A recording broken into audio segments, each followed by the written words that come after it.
ዲያቆን ሰላም ብያለሁ። እኔ ብዙ ጊዜ ሰላም ማለት አፍራለሁ። የሚገርማችሁ ሁሉንም ሰው መርጬ መሰው የጠውኩ ስለሚመስለኝ ሁላችንም ሰላም ብያለሁ ነው የምለውና ተራዱኝ። ከዛ አንጻር ነው ዲያቆን ሰላም ብያለሁ። ረዥም ጊዜ ከተገናኘን ግን ባሮኬ እና ሐኪም ቤኒ በቱም እንገናኛለን። አክቹሊ ባሮኬና ዲያቆን ከተገናኘን ግን በኤርፎን ነው የምታወራው? ባሮኬ ምን ላርግ እኔ ጦርነት ሄዶ የሚያወራ ነው የሚመስለው። ሃሎ አስተካይ ሜዲ እያልኩ ነው ወይስ እንደ ትላንቱ አልተገለጸም እንበል? ባቱ ምናምን ተገልጦ እግሩ ምናምን ተነግሮ ጭንቅላቱ ሲባል አልተገለጸ ማለት ኧረ ተባረኪ። አይ ቲንክ አንድ ሰው ይገባል ለመሰለኝ። አላሚን ሙስሊም ናቸው። ቤላ ቅድም ነበሩ። ሰላም ብያለሁ። እሺ ሰላም አላሚን ባሮክ እንዴት ሰላም ብለናል መሰለኝ። አንድ ቁጥር ጽፍ ነበርና ስላጣሁት ነው ኢስላሚክ ነው ሙስሊም ባለ ከፈለ። እሺ አላሚን ሙስሊም ነው? እሺ ቅድም ያነበብኩት ላይ የተለየ ሐሳብ አለዎት ወይስ? አዎ እሱን ለመናገር ፈልጌ ነው። እሺ ጥሩ በአረበኛ ታደርግልኝ። አዎ ይኸው ቆይ ላርቅሎትና ሙሉ እንዲታዩት ላርቅ። ስንት ቁጥር ነው ቡኻሪ? ስንት ቁጥር ነው? እኔ አውጣዋለሁ በራሴ። ይኸው በቡኻሪ 2699 ቡክ 53 ሐዲስ 9። እሺ አንዴ ችግር የለውም ግን እዚህ ጋር አለሉት።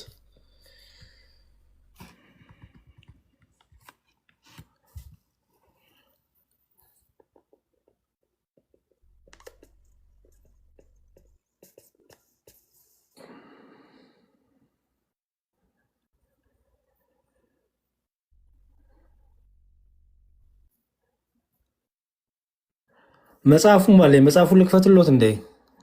ሰርች ማድረጉ ታይም እንዳይወስድብኝ እንጂ መጽሐፉ አለኝ ሙሉ ፒዲኤፍ።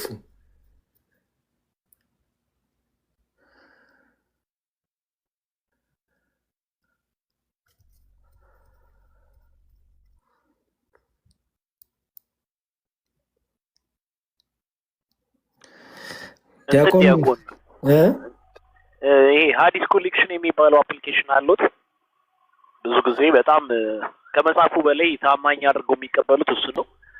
ግሬዱንም ቁጭ ስለሚያደርግ እዛው እሱ ነበረኝ። አይገርምም? አይ ቲንክ ላፕቶፕ ላይ አሁን ታብሌት ላይ ስልኬ ላይ አሮን አንድ ላይ የሆነ ቦታ ጭኘዋለሁ። አሪፍ ነው። ምንድነው ሐዲስ ኮሌክሽን ነው? ሐዲስ ኮሌክሽን ትላለች። አይ ቲንክ በፒሲም ቨርዥን አለ መሰለኝ። ካልሆነ በአንድሮይድ አድርገውት እዚሁ ላፕቶፕ ላይ ማውረድ ይችላሉ። ኦኬ ፒሲ ቨርዥን አለው እንዴ? ቆስጥ ያለው አይመስለኝም ወይ ስልክ ላይ ወይ እኔ እንዴት ነው ዳውንሎድ ያደረኩት? አንድሮይድ የምታደርግበት መንገድ አለ አይደል? ላፕቶፕ ላይ አንድሮይድ አፖች ይሄን አይደል? መጽሐፉ ነው? አይ አይደለ፣ ይሄን ሳይሆን አፕሊኬሽን አለ ሌላ።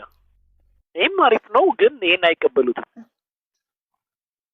ነው እንዴ? እንትን መጽሐፉን የፈለጋችሁ ፖስታ ወይስ አፕሊኬሽኑ? እንትን ተመሳሳይ ሀሳቦችን በአንድ ቦታ ነው ያስቀምጣቸዋል። እሱ ጥሩነቱ ይሄንን ነው። ሁሉን ነገር ቁጭ ያደርገዋል። ሰነድ ከፈለጋችሁ እንዲሁም ደግሞ ግሬዱን ራሳቸው ያስቀምጣሉ ከላይ። አንድሮይድ አፕሊኬሽኖችን ፒሲ ላይ ዳውንሎድ ማድረጊያ አለ። ዲኬቲ የሚባል ዲኬቲ ቢኬ ቱልስ ምናምን የሚል አለ። ኦኬ ወይ እልክልዎታለሁ እሱ በውስጥ ዲኬቲ ለካ ሌላ እንትን ነው። ኦኬ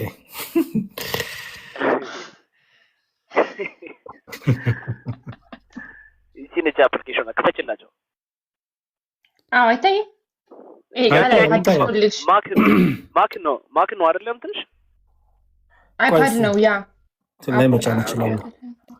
ግን ይሄ ወደ ሰርች ወይ ካደረኩት ታብሌት ላይ ሆነ ጭነዋለሁ። ችግር የለውም። አላሚን ተባለ አሉ ሶይ ይሄ ላሳያችሁ ብዬ ነው። በቃ ቀጥሉ።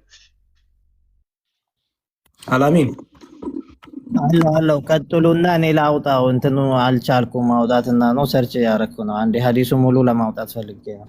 መጽሐፉን ሙሉ ላውጣለት እንዴ? ፒዲኤፍ አለኝ እኮ ፒዲኤፍ ቆይ የወረደ ነው ኦልሬዲ እኔ ጋር ስላልነበር። ቮሊዩም ስንት ነው የሚያወርዱት? አሁን እርሱ አውቀውታል ቮሊዩሙ ስንት እንደሆነ? ችግር የለውም። አንተ ቀጥል። እኔ ሳወጣው ቮሊዩም 3 ነው። ቆይ እናንተ በራሳችሁ ቀጥሉና ነው ይመጣለው። ችግር የለም።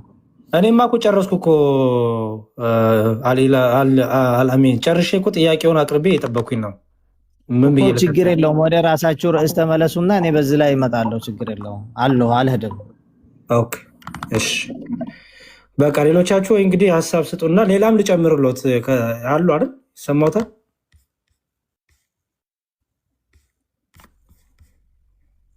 በዛውም እንዲያውት ሌላም ስለምፈልግ እችንም ያዋት አብረው ቮሊዩም 5 ላይ አሉ አላሚን የሰማሁ ይሄም አለ ቡኻሪ ሐዲስ 4432 ላይ ደግሞ ትዝ ይሎታል የመሐመድ የመጨረሻው ሊሞት አቅራቢያ የነበረው ምናምን ከተማሪው ከኮምፓኒው ከሰሃባዎቹ ጋር የነበረው ዲስከሽን ትዝ ይሎታል ወይስ ላንብብሎት? በደንብ ነው የማስታውሰው። ችግር የለውም። እሺ ላንብብሎትና ያው ሐዲሱን ይሰዱ። ሰሂህ ቡኻሪ 4432 ቡክ 64 ሐዲስ 454 ቮሊዩም 5 ነው። ኦኬ ምን ይላል መሰሎት? ኢብን አባስ ነው የዘገበው። ናሬትድ ኡበይዱላህ ቢን አብደላህ ኢብን አባስ said ኢብን አባስ እንዲህ አለ when Allah messenger was on his deathbed and there were some men in the house በሊሞት አቅራቢያ ላይ በአልጋ ላይ ያለ በቤት ውስጥ ሰዎች ነበሩ ይላል። he said እንዲህ አለ come near ኑ ወደ እኔ ተጠጉ I will write for you something after which you will not go astray የምጽፍላችሁ ነገር አለኝ። ኦኬ እሺ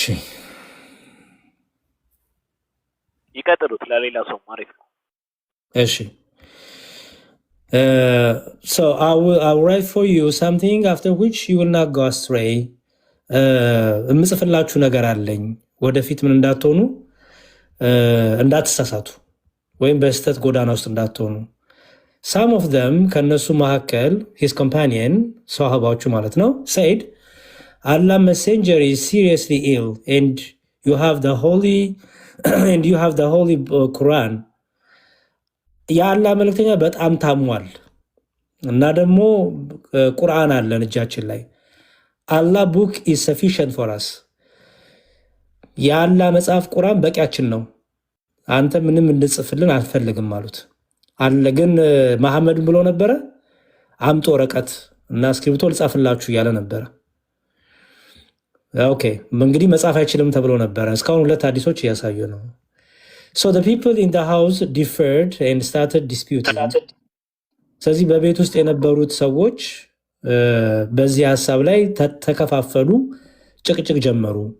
some of them said give him writing material ከነሱ ግማሾቹ ምናሉ ስጡት መጻፊያ ማቴሪያል መጻፊያ እቃዎችን ስጡት ይጻፍ ስክሪፕቶንም ወረቀቶንም ማለት ነው መጻፊያው so that he may write for you something after which you will not go astray ለእናንተ በስተት ጎዳና እንዳትሆኑ የሚጽፍላችሁ መልእክት እንዲሰጣችሁ እንዲጽፍ መጻፊያ ስጡት አሉ። while the others ሌሎቹ ግን said the other way round ሌሎቹ ግን no አይቻልም ቁርአን ብቻ በቂያችን ነው እንዲጽፍልን አንፈልግም አሉ። so when their talk and differences increased ልዩነታቸውና ጭቅጭቃቸው እየበዛ ሲመጣ Allah apostle said የአላህ መልእክተኛ እንዲህ አለ get up ተነሱ። ኢብን አባስ used to say ኢብን አባስ እንዲህ ይል ነበረ no doubt ምንም ጥርጥር የለውም it was very unfortunate በጣም unfortunate ማለት እድለቢስ ወይም የሚያሳዝን ነበረ ምኑ እና a great disaster ውድቀትም ነው ይለዋል that Allah messenger was prevented from writing አይሁት እንዳይጽፍ መከልከሉ ልጻፍ እያለ እየጠየቀ በመጨረሻው ሰዓት እንዳይጽፍ መከልከሉ በጣም አለመታደልና የሚያሳዝን እና ውድቀትም ነው ይላል። for them that writing because of their difference and noises በጭቅጭቃቸውና ባለመግባባታቸው ምክንያት ሳይጽፍ ማለፉ በጣም የሚያሳዝንና በጣም ውድቀት ነው ይላል ኢብኑ አባስ። ይሄ ቡኻሪ ሐዲስ ነው። መሐመድ ራሱ ልጻፍ እያለ እምቢ ብለው ከልክለውት ማለት ነው። እና መጻፍ አይችልም ከተባለ አንደኛ ልጻፍ እያለ እየጠየቀ ለዛውም እንዳትሳሳቱ ልጻፍላችሁ ነው የሚለው። ዝም ብሎ ጽሁፍም አይደለም። እንዳይሳሳቱ ወደ ጥመት እንዳይገቡ መልእክት ነበር ይጽፍላቸው የነበረው። እንስጠው ይጻፍ መጻፊያ እቃዎች እንስጠው እያሉ ሌሎቹ ደግሞ አይሆንም እያሉ ተከላከሉና ኢብኑ አባስ ይሄ ጊዜ በጣም ያሳዝናል። መጻፍ እየፈለገ እንዳይጽፍ ከልክለውት በእነሱ ጭቅጭቅ ምክንያቱ ላይ ያስቀምጧል። አላሚን ተመለሱ።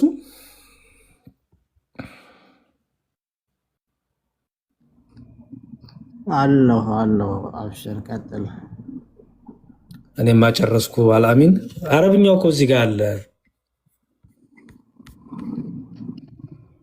ምናልባት እኒህ ሰው ዋሃብያ ካልሆኑ ይሄንን ዌብሳይት አይቀበሉትም። ይሄ ዌብሳይት የዋሃብያ ነው ብሎ ነው የሚያምኑት ሀባሾች። አላሚን አቂዳውት ምንድን ነው? እኔ ሙስሊም ነኝ። አቂዳውትን ያልኩት ሙስሊም የሚባል አቂዳ አለ? እኔ ሙስሊም ነኝ። አቂዳዬ የቁርአንና ሐዲስ ነው። ኦኬ እንግዲህ እየገመታችሁ አላህ የት ነው ብሎ ነው የሚያምኑት? እሱ አሁን አይጠቅምም። ዙሩ አሁን ሐዲሱን ላውጣና እንዴ ቆይ፣ ወይም ያንተን እስቲ በደንብ ሰፋ አድርግልኝና ይሄን ይመልሱልኝ። ከዛ ይነበብሎት ይሆን? አሁን እንደዚህ ጥሩ ነው እንዲያንብቡት። ላሳድገው ወይስ ጥሩ ነው?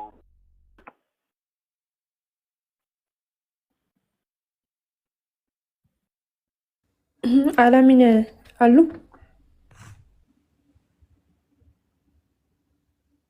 እኔ ጋር ነው ወይስ ዝም ብለው? እኔ አላሚን እንዴ ስልኬንም ገልብጬ እኛ የተገለበጠ ነው ውስጥ ያቆም ይበለጥ። በነገራችን ላይ እንደው ከቀደም ጀምሮ ዲያቆን እንደው ካልገባሁ መልሰዋለሁ ነው እያለ አንዳንድ ቁጥር ሲጽፉ ነበር እና አስገባቸውና ሚዩት ስለሚሆኑ እያስወረድኳቸው ነበረ። ኦኬ እና እንደው እሺ ቦይ መጽሐፉን ጫኑትና አንብበው ይምጡ። እኔ እኮ መጽሐፉ አለኝ። ይኸው አሁን እኮ እሳቸው ሲቆዩብኝ ጊዜ እኮ ይኸው እያወጣሁት ነበረ እኮ የቡኻሪ ሐዲስን አለኝ። ሙሉ ቮሊዩሙ አለኝ። ወደ ስንት ነው? ወደ 4000 ምናምን ፔጅ አለው እኮ አወጣላቸዋለሁ። ይኸው ወደ 4293 ፔጅ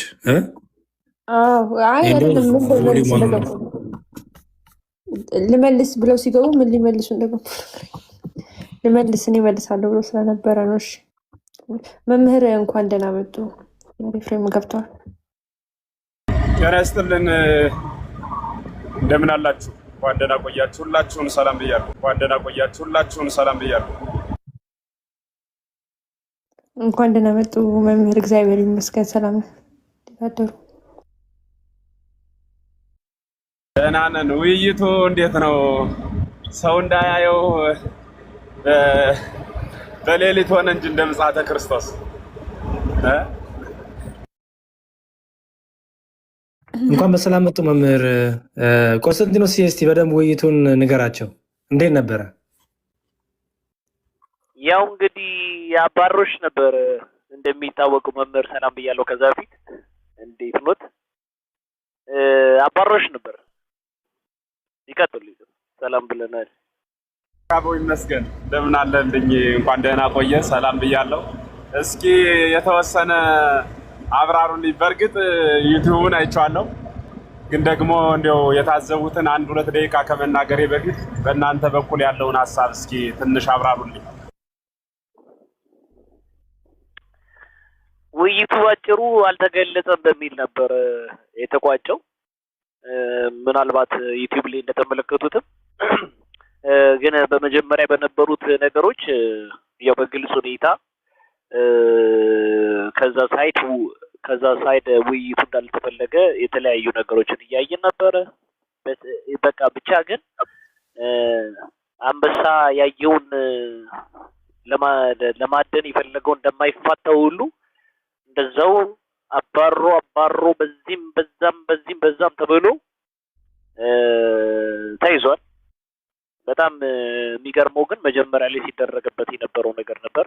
ፈርስት ጆይን ባደረገ ሰዓት ፊቱን ተመልክታችሁት ከሆነ የወንድማችንን በጣም እኔ ያሳዝኑኛል በእውነቱ ከሆነ አክቹዋሊ በጣም የብዙ ሰው ጥረት ነበረበት ይሄ ውይይት እንዲደረግ።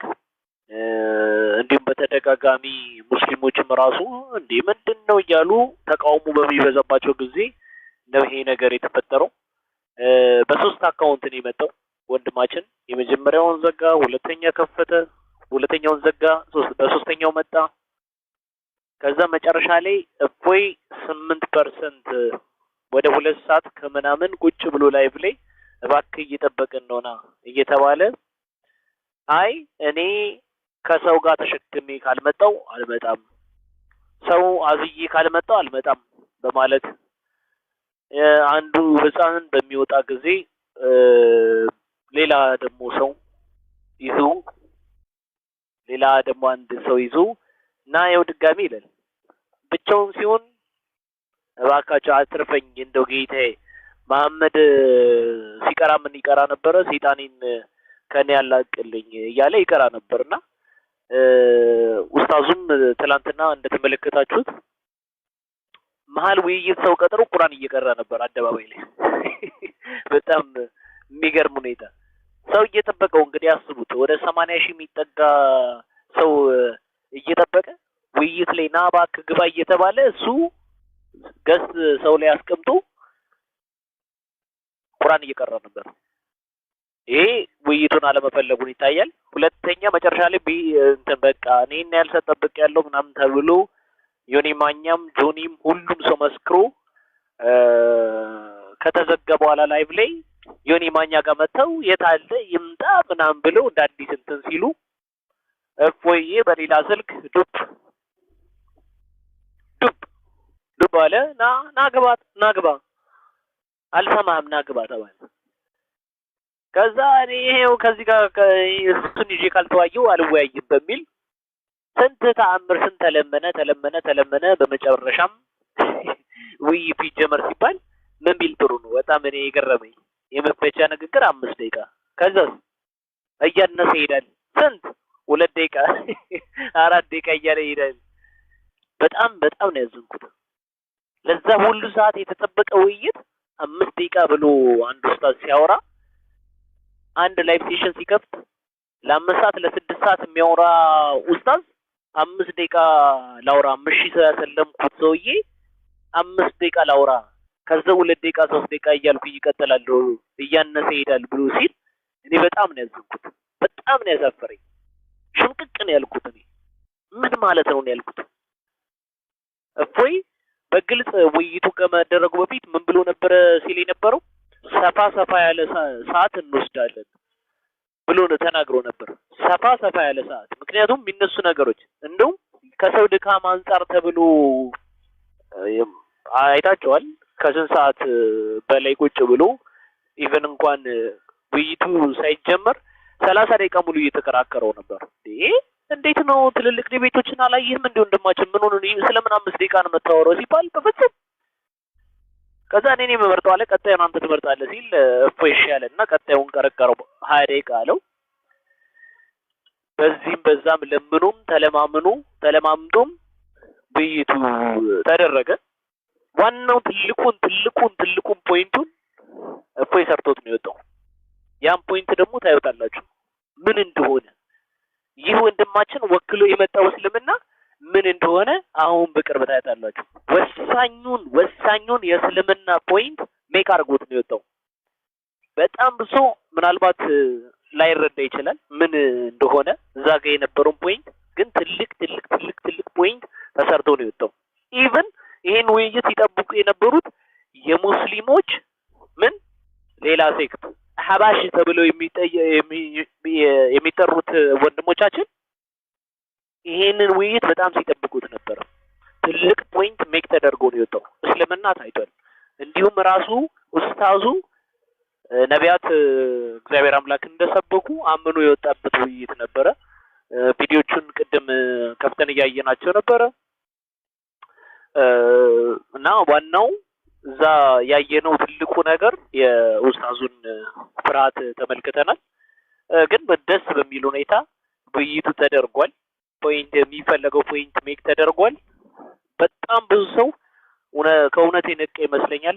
5000 ሰው አሰልሟል ሲባል የነበረው ኡስታዝ ባዶ እንደሆነ ምንም ነገር እንደሌለ ታይቷል ማለት ነው። ኢቭን እንኳን ለውይይት ዝግጅት ሆኖ እየጠበቀ ያለን ሰው ከጀርባ 20 ሰው 30 ሰው እየጮኸ ይጠብቃል። ምን ማለት ነው? ውይይቱ እንዲቀር ነበር በዚህም በዛም የፈለገው። ሄዶ ቤት ድረስ እንኳን ሲነገረው ምን ነበር ሲያደርግ የነበረው? መጥቷልና ሲባል ኮመንት እየዘጋ ነበር የነበረው። ማታ ያያችሁ ሰዎች ምስክር ናቸው ለዚህ። እንዲሁም ያን ሁሉ ሰዓት ያጉላላችሁ ኡስታዙ ቢሆንም ግን እኛም ከክርስቲያን ሳይት በእነሱ ጥፋት ቢሆንም ችግር የለውም ይቅርታ እንጠይቃለን።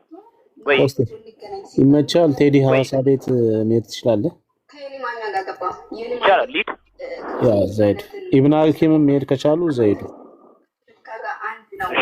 እዛ ፖለቲካ ለመስራት መምህር ይሄን ይመስላል። እንገናኛለን። መምህር ይቀጥሉ እርሱ።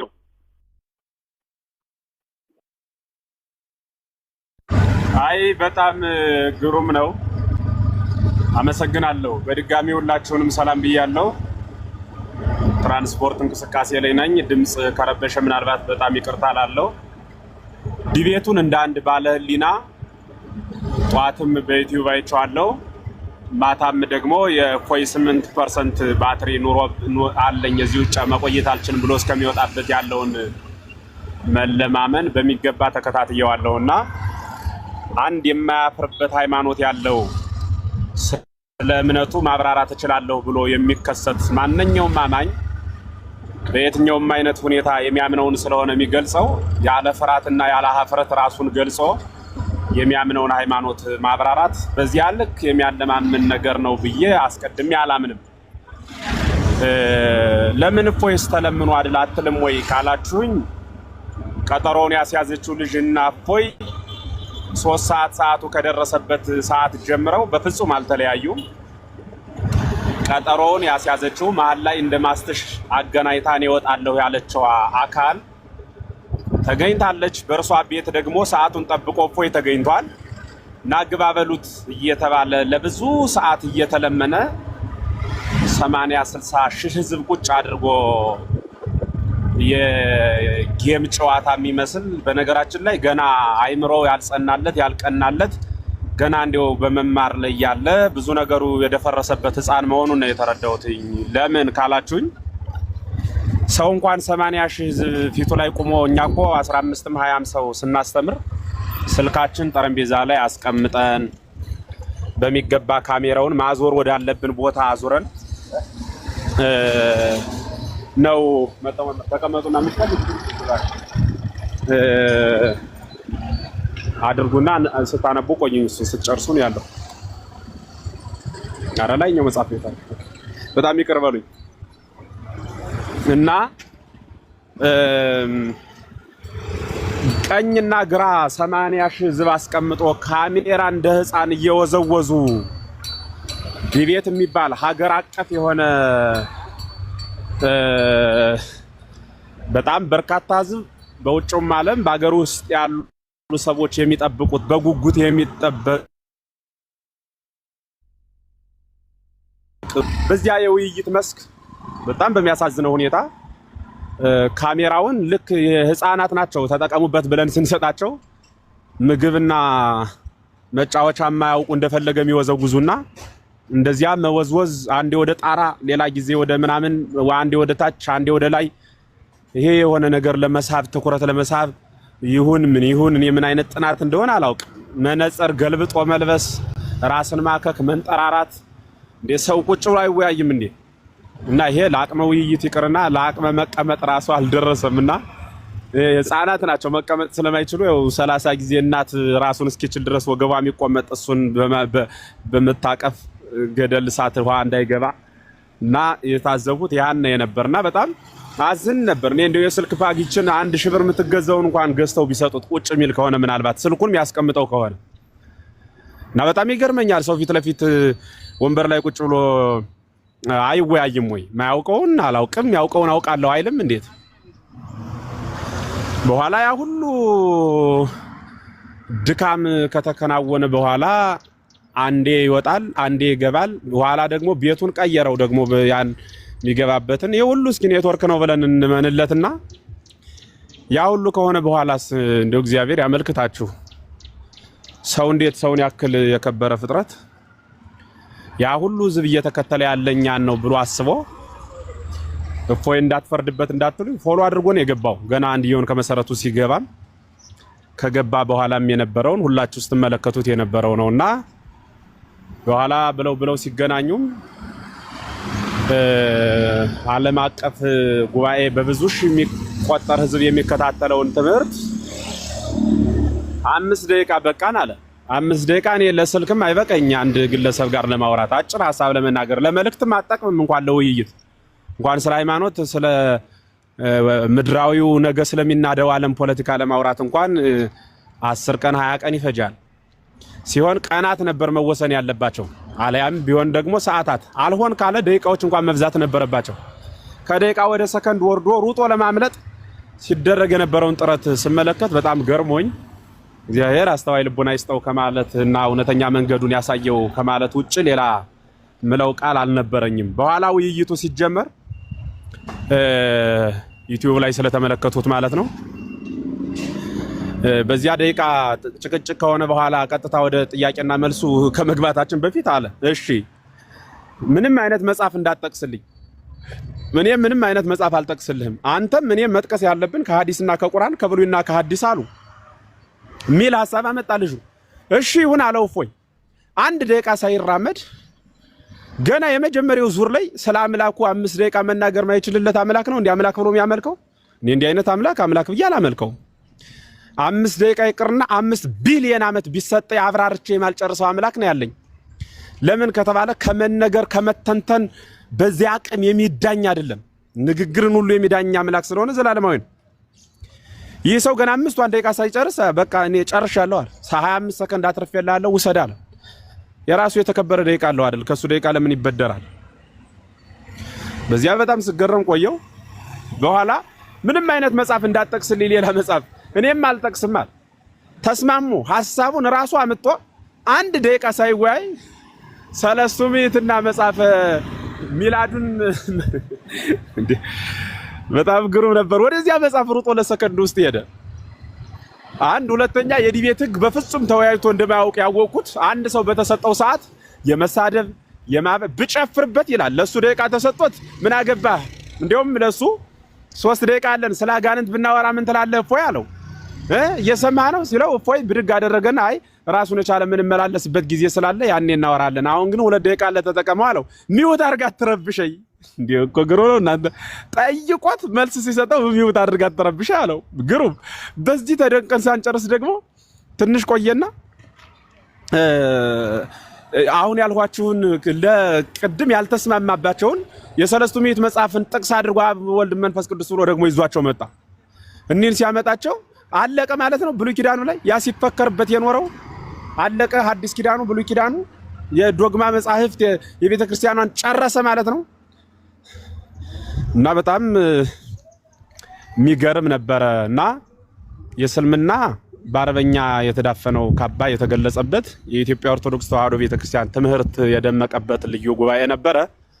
እሱን ተመልክተናልና ሌሎቻችሁም ጊፍት በመስጠት ላይቡን በቀጥታ ሰዓታችሁን ገላችሁ ስራውላችሁ በጣም ደክሟችሁ በመከታተል ሰው ቤት ላይ ሆናችሁ በልዩ ልዩ በስደትም በአገር ውስጥም ሆናችሁ በመከታተል ታብ በማድረግ ምንድነው የሚባለው ሌላም ይሄ ላይቡ እድሜ እንዲኖረው በማድረግ በኩል ብዙ ስራ ስትሰሩ የነበራችሁ ልጆቻችን፣ እህቶቻችን፣ ወንድሞቻችን በመላው ዓለም ያላችሁ በእድሜ እናቶቻችን፣ አባቶቻችን የምትሆኑ ወገኖቻችንም አጠቃላይ ይሄንን በማድረጋችሁ እጅጉን እናመሰግናለን። በኋላ ምሽትም ሌላ በርከት ባላችሁበት ቤት ለምስጋና እመጣለሁና ኃይለማርያም ወንድማችን እፎይ ማለት ነው እጅጉን አኩርተናልና የቅዱሳን አምላክ በመንግስተ ሰማያት ኩራት የምትሆነው አንርስት ይስጥልን ለማለት እወዳለሁ። ስለዚህ ለቀጣይ ግን በእውነት አንደኛ እንዲያው ድንገት ሊወያይ ከመጣ ልጁ ጥሩ ነው። አንዳንድ መረጋጋቶች አልፈው ይታዩበታል እና በዚህ ያልክ የሚቀጥል ከሆነ የስልክ ማስቀመጫ ግዙለት ይኖራል። በዚህ በ4 ኪሎ እናንተ ለመረዳዳት ብዙ ችግር የለባችሁም። ለገንዘብ ስልኩን ያስቀምጠው።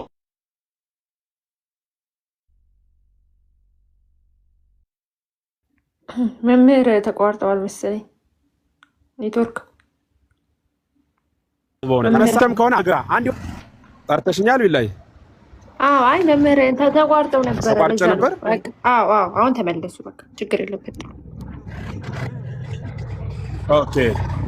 እና በእውነት እንዲህ ስልክህን አትወዝውዝ፣ አስተውል። ስልክህን አስቀምጠው፣ አንተም ተቀመጥ በሉት።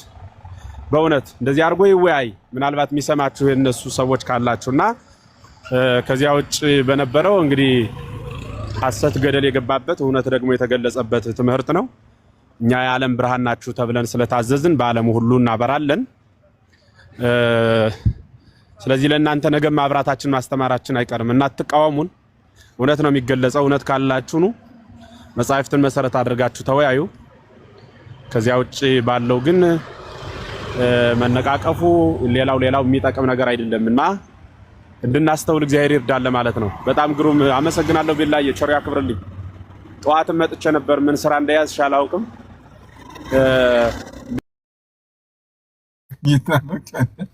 ትንታኔ በየቤቱ ነበር። ትንታኔ በየቤቱ ነበር። በቃ እዚህ እዛ ግን ፌር የሆነ ነገር አለ ብዬ ማለት ለምን ቁጭ ያልነው እኛ ነን። ከተጀመረ ጀምሮ ከ3 ሰዓት ጀምሮ እስከ ሌሊቱ 9 ሰዓት ድረስ። አሁን በዚህኛ ባለንበት ሀገር ደግሞ አስቡ። እስካሁን አልተኛውም። ይኸው ቁጭ ብያለሁ። ሁለቱንም ስልክ የዚህ እና በቃ አቤላ ገልጾታል። ሌላ ጊዜ ግን አወያይ ባለበት ቢሆንና ሁለቱም ከርዕስ ባይወጡ ጥሩ ነው። ያ ነው አስተማሪ ብዬ የማስበው። ትናንት አልተማርንም ብዙም፣ ግን ያው ትዝብት ብቻ አይተን ያለፍ ነው። ለማንኛውም አቤላ ገልጾታል። መልካም አዳር። እኛ ጋር እንተኛ ነው በቃ። አቤላ ቴንኪው ሲስተናው ተስፋ አስቆረጠ። እኔ አረዝቤን እኮ ሀሳብ ሊሰጥ ስንት ሰው ሰፍ ብሎ እኮ ተስፋ አስቆረጠ። ኧረ እንዴት ያለ ቲንከር! እሺ ቲንከር፣ እሺ ቀጥል። እሺ ቲንከር፣ ሰላም ናችሁ? እንዴት ነህ? ደህና ነህ? አለሁ። ድምጼ ይሰማል አይደል? ይሰማል። ኦኬ። እሺ ድንገት ያለበት ቦታ ሊያስተጋባ ይችላል ብዬ ነው ያልኩት። እሺ እኔም ያው አቤላም ያለውን ነገር ሰምቻለሁ። እኔ ትላንት ከመጀመሪያ ጀምሮ ያለውን ነገርም ስከታተል ነበር። ግን ያው አቤል አንዳንዴ በመሃል ዲቤት እያደረገ ነው እንዴ ብዬ እያሰብኩ ነበረ እና ያው እኔም ደግሞ እሱ የታየውን ነገር አቅርቧል በራሱ በኩል። ሁሉም ሰው የራሱ መነጽር ስላለው እኔም ደግሞ ያየሁትን ነገር ሁለቱም ጋር ያለውን ችግር ያየሁት ነገር አለ። ያው እሱ ደግሞ እንደ አንድ ክርስቲያን እሱ ጋር ያለውን ችግር አጉልቶ አውጥቶ አሳይቷል እና እኔም ደግሞ እሱ ባለውም አንዳንድ ያስኩት ነጥብም ስላለ ትንሽ 5 ደቂቃ ነው፣ አላስረዝምም። እኔም ለማለት ፈልጌ ነው። በመጀመሪያ ያው ጆኒ ጋር በሚለው ቦታ ነበረ አልገባም ብለው ነበር። እዛ ጋር እኔም ተናድጄ ነበር ማለት ከዛ ምን ጠየቅኩኝ፣ ከክርክሩ በፊት ወይም ደግሞ ከውይይቱ በፊት እኚህ ሰዎች የሆነ መስማማት ተስማምተው ነበር ጆኒ ጋር እንገናኝ ወይስ አንገናኝ የሚለው ላይ ተወርቶ ከዛ በኋላ ከሆነ ነው እሱ አንገባም ያሉት ጥፋተኛ ናቸው ብዬ ሳስብ ነበር። ከዛ በኋላ ያለውን ስለማላቅ እዛ ውስጥ ብዙ ውስጥ አልገባም። ምክንያቱም ጆኒ ጋር ማይገቡበት ምክንያት ምናምን የራሳቸው ሊኖራቸው ስለሚችል ማለት ነው። እና ያዛ ጋ ነው ያለው። ከዛ ለብቻ ወጥቶ እንትን እንዲል ተደረገ። ከዛ በኋላ በተለያዩ ነገር ሆነ እና ሌላ ደግሞ ሪፖርት ተደረገብኝ ብሎ ነበር እሱ። ያን ደግሞ ዮኒ ማኛም ነበረ እሱም ቪዲዮ ከቀረጸ ማሳየት ይችላል። በማስረጃ አሳይቶ ነበር። ይሄ ሲል ክርስቲያኖች ሪፖርት አደረጉብኝ ምናምን አይደለም ነገሩ፣ ግን ሪፖርት እንደተደረገበት በእንትን አሳይቶ ነበረ፣ በቪዲዮ አውጥቶ አሳይቶ ነበር። ማንም ያድርግ ማንም ማለት ነው። ይሄ ዝም ብሎ ወሬ አይደለም ለማለት ብዬ ነው። ዮኒ ማኛ ቤት አሳይቷል ከፍቶ ማለት ነው። ዳኛ መኖር ነበረበት። ይሄ በትላንቱ ያየሁት የደበረኝ ነገር የሆነ ዳኛ ነገር መኖር ነበረበት። ዳኛ ባለመኖሩ ያው እነሱ አልተቀበሉም መሰለኝ አላቅም። ወይም ደግሞ በትክክል ሁለቱን እኩል ይዞ ወይ ኢቲስት የሆነ ሰው እምነት የሌለው ሰው መዳኘት ነበረበት። ምክንያቱም ያየነው ነገር አጥጋቢ ስላልነበር ማለት ነው። ይሄን እንደዛ ነው። ሁለቱም ጋር ያየው ችግር ምንድነው? ያለመደማመጥ ነገር ነበረ። አንዱ አንዱን ሲል አለ አይደል? ይሄ እንትን አታክ እንትኑን ትተው ርዕሱ ላይ ትተው የሆነ አታክ መደራረግ ነገር ነበር። ትንሽ ያለመብሰል ነገር አይቻለው። ሁለቱም ጋር ያለመደማመጥ ነገር። ደቂቃ ላይ ደግሞ ሁሱ ለምሳሌ ስንጀምር 5 ደቂቃ አለ፣ እንትና 15 ደቂቃ አለ ምናምን የሚለው ላይ እዚህ ጋር ሁሱ ለሱ 5 ደቂቃ ተሰጥቶ ለኔ 15 ደቂቃ ይሰጥ አይደለም ያለው። እንደ መግባባት ነበር ያነሱት። 5 ደቂቃ ከሆነ ለዛ የተሰጠው ለዛም ይሰራል። ይሄ ደቂቃው ላይ ትክክል አይደለም ብሎ ሐሳብ ማንሳት ትክክል አይመስለኝም። ለምን ለውሱ የተሰጠው 5 ደቂቃ ለዛም 5 ደቂቃ ነው የሚሰጠው። 15ም ተሰጠው 15ም ያው ነው እና ለኔ 5 ተሰጥቶ ለአንተ 15 ወይ ለአንተ 15 ተሰጥቶ ለኔ 5 አላለም። ውሱ ግን ደቂቃውን እናሳንስ ነው ያለው። እንደ እንትን አለመቀበል ይችላል። ግን ደቂቃው ላይ ፎከስ አድርጎ ደቂቃ አሳንሷለሁ ብሎ እንደ ቀልድ መያዝ ትክክለኛ ነገር መስሎ ስላልታየኝ ነው። ሌላ ደግሞ ቅድም ትንሿ እንትናን ጀዋሂርን የጠየቀችው ጥያቄ ነበር። እዛ ጋር አሁንም ቪዲዮ ካለ ከፍቶ መታየት ይቻላል። አላህ ስለሚለው ቃል የተወራ ነገር ነበረ። እዛ ጋር የተወራው ነገር ምን መሰለ? እፎ ያለው ነገር ምንድነው? አላህ የሚለው ቃል ቁርአን ላይ ነው ብቻ ነው የምታውቁት፣ እናንተ ብቻ ናችሁ የምታውቁት ሲል ከዛ በኋላ ምን አለ? አይደለም ይሄ ቃል የአረብ ክርስቲያኖችም ጋር አላህ ሚል አለ ብሎ ነው ያሳየው። ውሸት ነው ከተባለ ቪዲዮ መከፈት ይቻላል። ከዛ በኋላ እንደውም ምን አለ? ለዚህ መልስ አድርጎ እግዚአብሔር የሚለው ቃል እንደው እኮ ከእንትና ያስወጣችሁም የእናንተ ነው እዚህ ኢትዮጵያ ላይ ብቻ ያለው ብሎ መለሰለት። እንደውም ትዝ ካላችሁ ከኤርፖርት አያስወጣችሁም ብሎ ማለት ነው። ለዛ ሐሳቡ እንደዛ ነበረ። ቪዲዮውን መከፈት ስለሚቻል ማለት ነው። እና ርዕሱ የታወቀ ነበረ። ግን ሁለቱም ከርዕሱ ውጭ ወጥተዋል። የወጡበትም ምክንያት ለምንድን ነው? የጀመረው እንትና ነበር፣ እፎይ ነበር። እፎይ ከርዕሱ ወጥቶ ስለባት ስለምን ምናምን ነገር ሲያወራ፣ ምክንያቱም ስለባት ምናምን ሲያወራ እንትና ደግሞ በሱ ዙሪያ መልስ ስለመስጠት ስለነበር መጽሐፍ ቅዱስም ገብቶ አንተ ባት በመኖሩ እግር ስላለው አንድ ፈጣሪ የሚባል አካል ፈጣሪ አይደለም ብለህ የምታስብ ከሆነ የእናንተ መጽሐፍ ቅዱስ ውስጥም ስለባት ስለ እግር ተወርቷል ብሎ ነው ያቀረበለት የነበረው። እንደዛ ስለነበር ማለት ነው። እና ከርዕሱ ውጭ ተወጥቷል። ርዕሱ ሌላ ነው፣ የተወራው ነገር ሌላ ነው። ይሄንም አይቻለሁ። ሌላ ደግሞ አቤል ያለው ነገር አለ። እሱ ቤት ውስጥ ጠርቶ ነው ማያውቁትን ሰዎች የሚያወራው የሚለው። ይሄ ሁለቱም ያደርጋሉ። እንትና ብቻ አይደለም፣ እሱ ብቻ አይደለም ያደርገው፣ እፎይም ያደርጋል። ለምን እንትን ሆነን እኔ ስናይ ነገሮችን በጣም አንድ ሳይድ ብቻ አይተን ሳይሆን ሁለቱንም አድርገን እኔ እሱም ያደርጋል አያደርግም አይባልም። እፎይም ያደርጋል። ማንም ሰው እፎይም አያደርግም አይለኝም። ለዛ ሁለቱም የሚያደርጉት ነገር ስለሆነ አንዱን ሰው ብቻ አታክ ማድረግ ትክክል ነገር ነው ብዬ አላስብም። ስለ እፎይ ደግሞ ዝግጅት አድርገዋል፣ እንደው በቢጫ ምናምን ነገር አስምረዋል ሲል ነበር አቤል። በዚህ ዙሪያ ላይ በነገራችን ላይ ከዚህ በፊት እንደዚህ አይነት ነገር አድርገው ሲመጡ እነ ኢምራን እሱ ሲጀምርም ድሮም ጀምሮ እንዲህ አያደርግም። ከዛ በኋላ ምን ተባለ? ሙስሊሞች አጠሬራ ይዘው ነው የሚመጡት ተብሎ መወራት ተጀመረ። ትዝ ካላችሁ እነ ኢምራን እነ ኢብራሂም ምናምን እንደዚህ ነው የሚያደርጉት። ማታ እሱ እንትና እንዳረገው እፎይ እንዳረገው ማለት ነው። የነሱ ዝግጅት እንደዛ ስለሆነ እንትና ግን እንደዛ አያደርግም። እሱ አያደርግም። ድሮም ጀምሮ ነው ስለሚያውቀው ወይ ደግሞ ሰርች ያደርጋል ቦታው ካጣ ከዛ በኋላ ያመጣል። ለዛ ይሄን እንትን ስናቀርብ በዚህ ዙሪያ ላይ ያለውን ነገር ስናቀርብ ትንሽ እንትን ሳይድ ሳንይዝ በአንዱ ያው ሳይድ ሳንፈልግ ሳይኮሎጂካሊ እንይዛለን። እምነታችን በኩል መያዛችን አይቀርም። ግን ሙሉ ለሙሉ ደግሞ አንዱን ረግጦ ሌላውን ከፍ ማድረግ ትክክል መስሎ ስላልታየኝ ነው። አመሰግናለሁ። ሲስ አለ ሌላው አንድ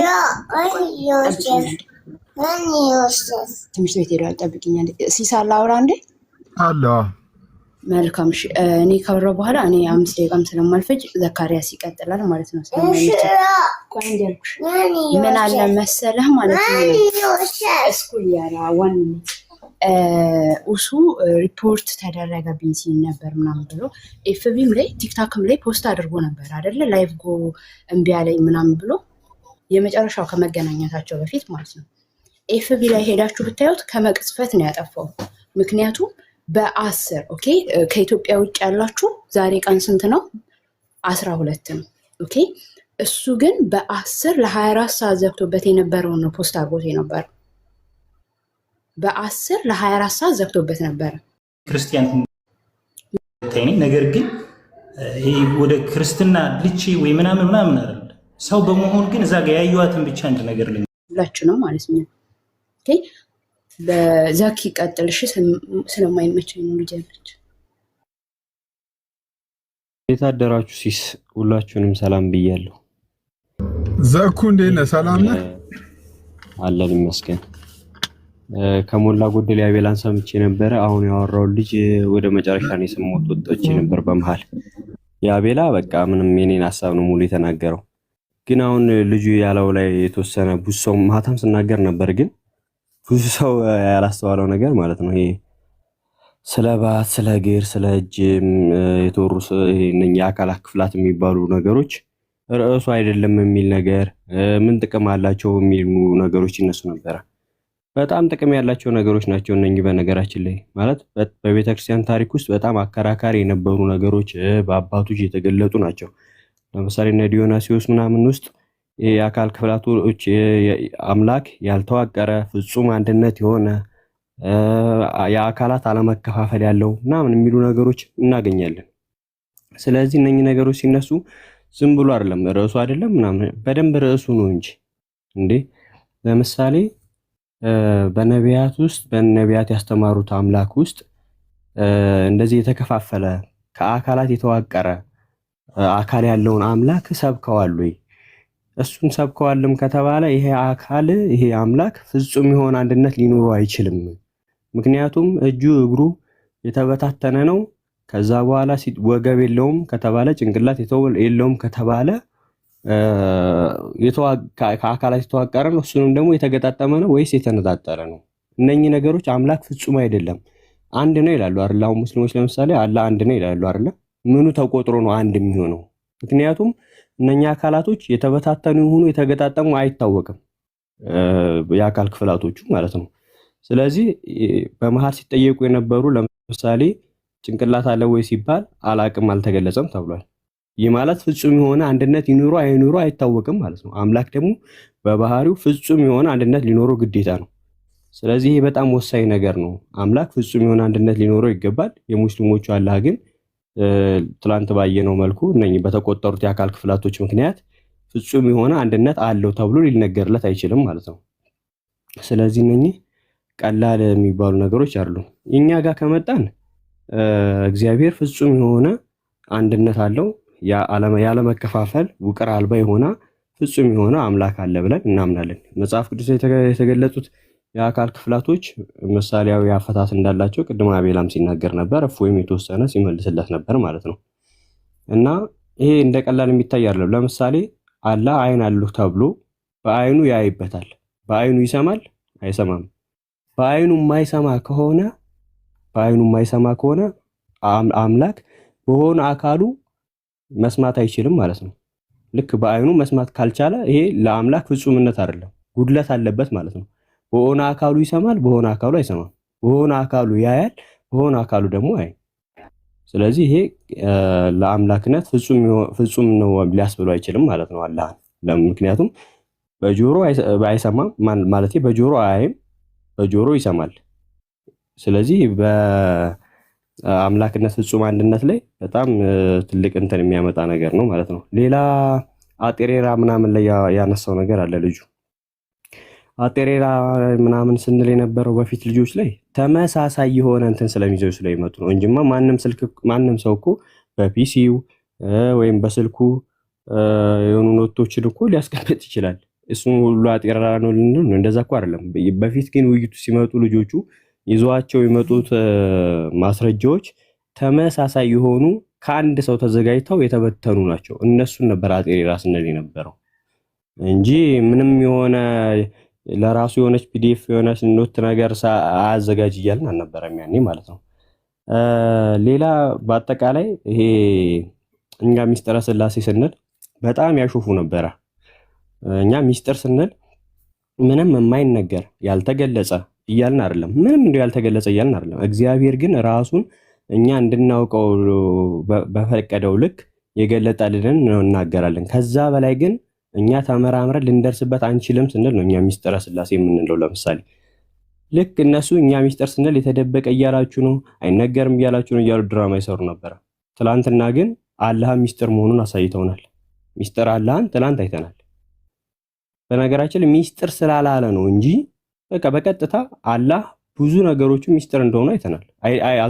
አልተነገረም፣ አልተገለጸም፣ አናውቅም ሲል ነበረ ስለ አካል ክፍላቶች ይጠየቅ ማለት ነው።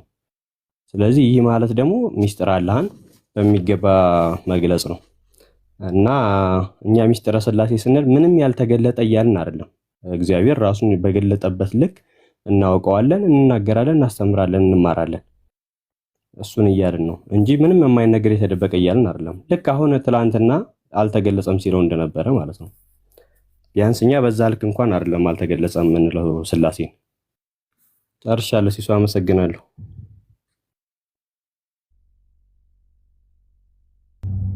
ዘኩ በጣም ቴንኪው ክርስቲያኖች ተደጋጋሚ ሀሳብ ስለሰጣችሁ። አንድ ጊዜ እዚህ ጋር ሀሳብ እንስጥ። እስቲ ሀሳብ ስጪ እስቲ። ብቸኛ ሙስሊም አንቺ ስለሆንሽ ኦኬ ቲንከርም አለ። እሺ ሀሳብ እንፈቅዳለን፣ ስጪ። እሺ እዚህ ጋር አልተገለጸም፣ አንተ የተረዳህበት አልተገለጸም እና በሰዓቱ ሁሱ ያለው አልተገለጸም። የሰማይና የምድር ያክል ልዩነት አላቸው። በመጀመሪያ በቋንቋ ደረጃ አልተገለጸም የሚለውን ቃል ሁሱ የተጠቀመው ለምሳሌ አልተጻፈም፣ ያ ነገር ከነ አልተብራራም፣ ከነ ሜንሽን አልተደረገም። አልተገለጸም የሚለው ሜንሽን ከሚለው ጋር ያዝልኝ። ገባህ?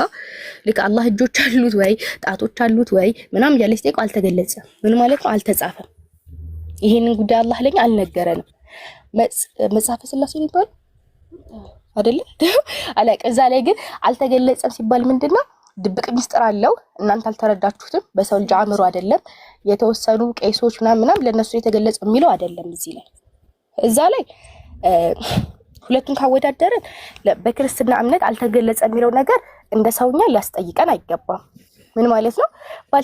ባልተገለጸልኝ ጉዳይ ለምን እጠየቃለሁ? የገለጸላቸውን ጠይቃቸው ነው መልሴ። ለምሳሌ እዚህ ጉዳይ ላይ ለምን አልገባሽም፣ እዚህ ጉዳይ ላይ ለምን መልስ የለሽም፣ ለምን አላወቅሽም ስባል ስላልተገለጠልኝ ለክርስትናው እምነት። እስልምናው ላይ ግን አላህ ለምን ስለ ጣቴ አላወራሽም፣ ለምን ስለ ጭንቅላቴ አላወራሽም፣ ለምን ስለ አካሌ አላወራሽም፣ ለምን ስለ ጾታ አላወራሽ የሚል ጥያቄ የለም። ለምን? ከነ ስላልተወራ በዛ ጉዳይ ጥያቄም የለም። አላመንክም ብሎ ቅጣትም የለም። አለማመኑም ከእስልምና አያስወጣም።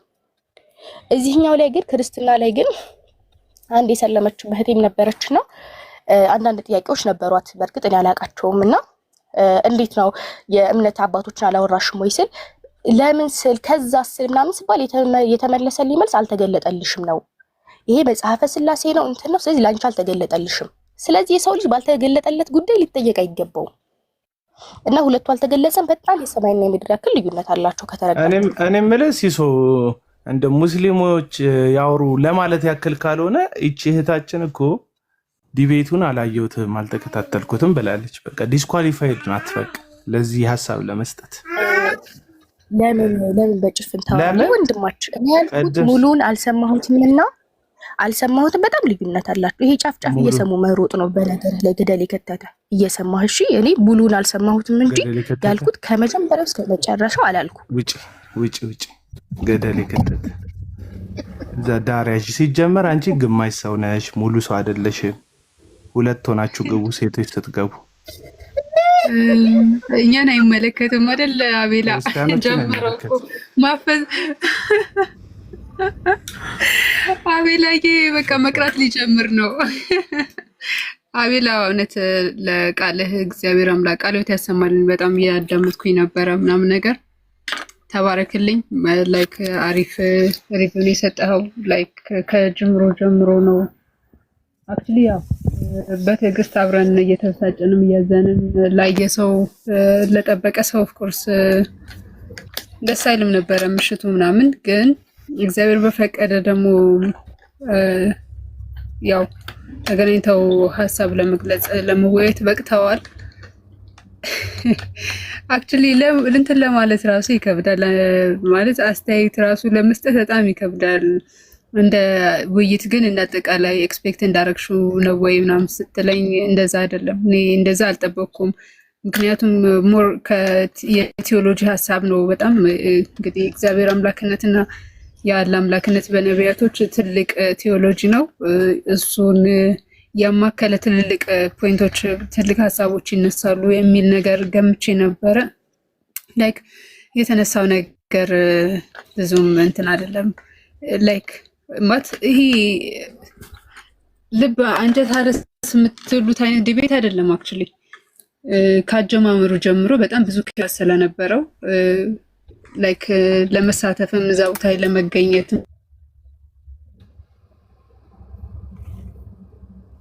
ፍላጎት አልነበረም።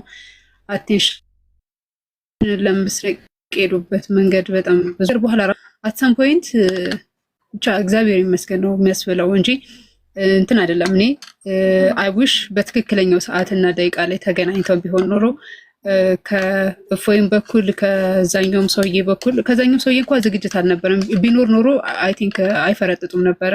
ግን አይ ዊሽ የተሻለ ሀሳብ ተነስቶ ቢሆን ኖሮ ኩዌስችን ኤንድ አንሰር ላይ የነበረው እንትን ጥያቄዎች በተለይ በክርስቲያኒቲ ሳይድ ሲነሳ የነበረው ጭራሽ ከእንትኑ ጋር የማይገናኝ ከተነሱበት ርዕስ ጋር የማይገናኝ ሀሳብ ነበረ ሲወራ የነበረው። ጀስት እንደው አንድ ነገር አንስቷል እንኳን ቢባል ምናልባት በሐዲስ ኪዳን የሃዌ ማን ነው የሚለው ጥያቄ እንደ እንትን እናስብለታለን። ላይክ አንድ ጥያቄ አንስቷል ብለን እንደው ማለት ነው። ከዛ ውጭ ያለው በጣም ብዙ ነገሮቹ ወደ ስድብ ወደ ነቆራ ምናምን የሚያስኬድ ነው። በተለይ የጌታችን መድኃኒታችን ኢየሱስ ክርስቶስን የእኛን የባሪያዎችን መልክ በመያዙ አንስቶ ሞክ ለማድረግ የሄደበት መንገድ ያስቃል። ምክንያቱም እኛ ከሶስቱ አካል አንዱ አካል በልዩ ሁኔታ የእኛን የባሪያዎችን አካል ይዟል ብለን እናምናለን። ሁልጊዜም የምንሰብከው ነው፣ የምንኮራበት ነው፣ የዳንበት መንገዳችን ነው። ይህንን አንስቶ ሞክ ማድረግ በጣም በቃ ይሄ የወረደ ምንም በቃ የቴዎሎጂ ኮንሴፕት እንዳይላቸው ማሳያ ነው። እነሱ ግን ስለ አካል ስንጠይቃቸው ምንድነው አላህ አንድ ነው አይወልድም አይወለድም ብለው የሆነ እንትን ውስጥ ይከቱታል። ኦኬ እዛው ከከተታችሁት አይቀር ደግሞ ዲፋይን አድርጉልን። እጅ አለው ትላላችሁ፣ እግር አለው ትላላችሁ። ምን እያላችሁ ነው አስረዱን ሲባሉ ወገቤን በጣም አልተገለጸም እኮ ማለት አልተብራራም። እንደ ቁርአን የወረደው የተብራራና ግልጽ ነው ይላል እኮ። ስለ አምላኩ ካልገለጸ ታዲያ ቁርአን ምንድን ነው? ድርሰት ነው?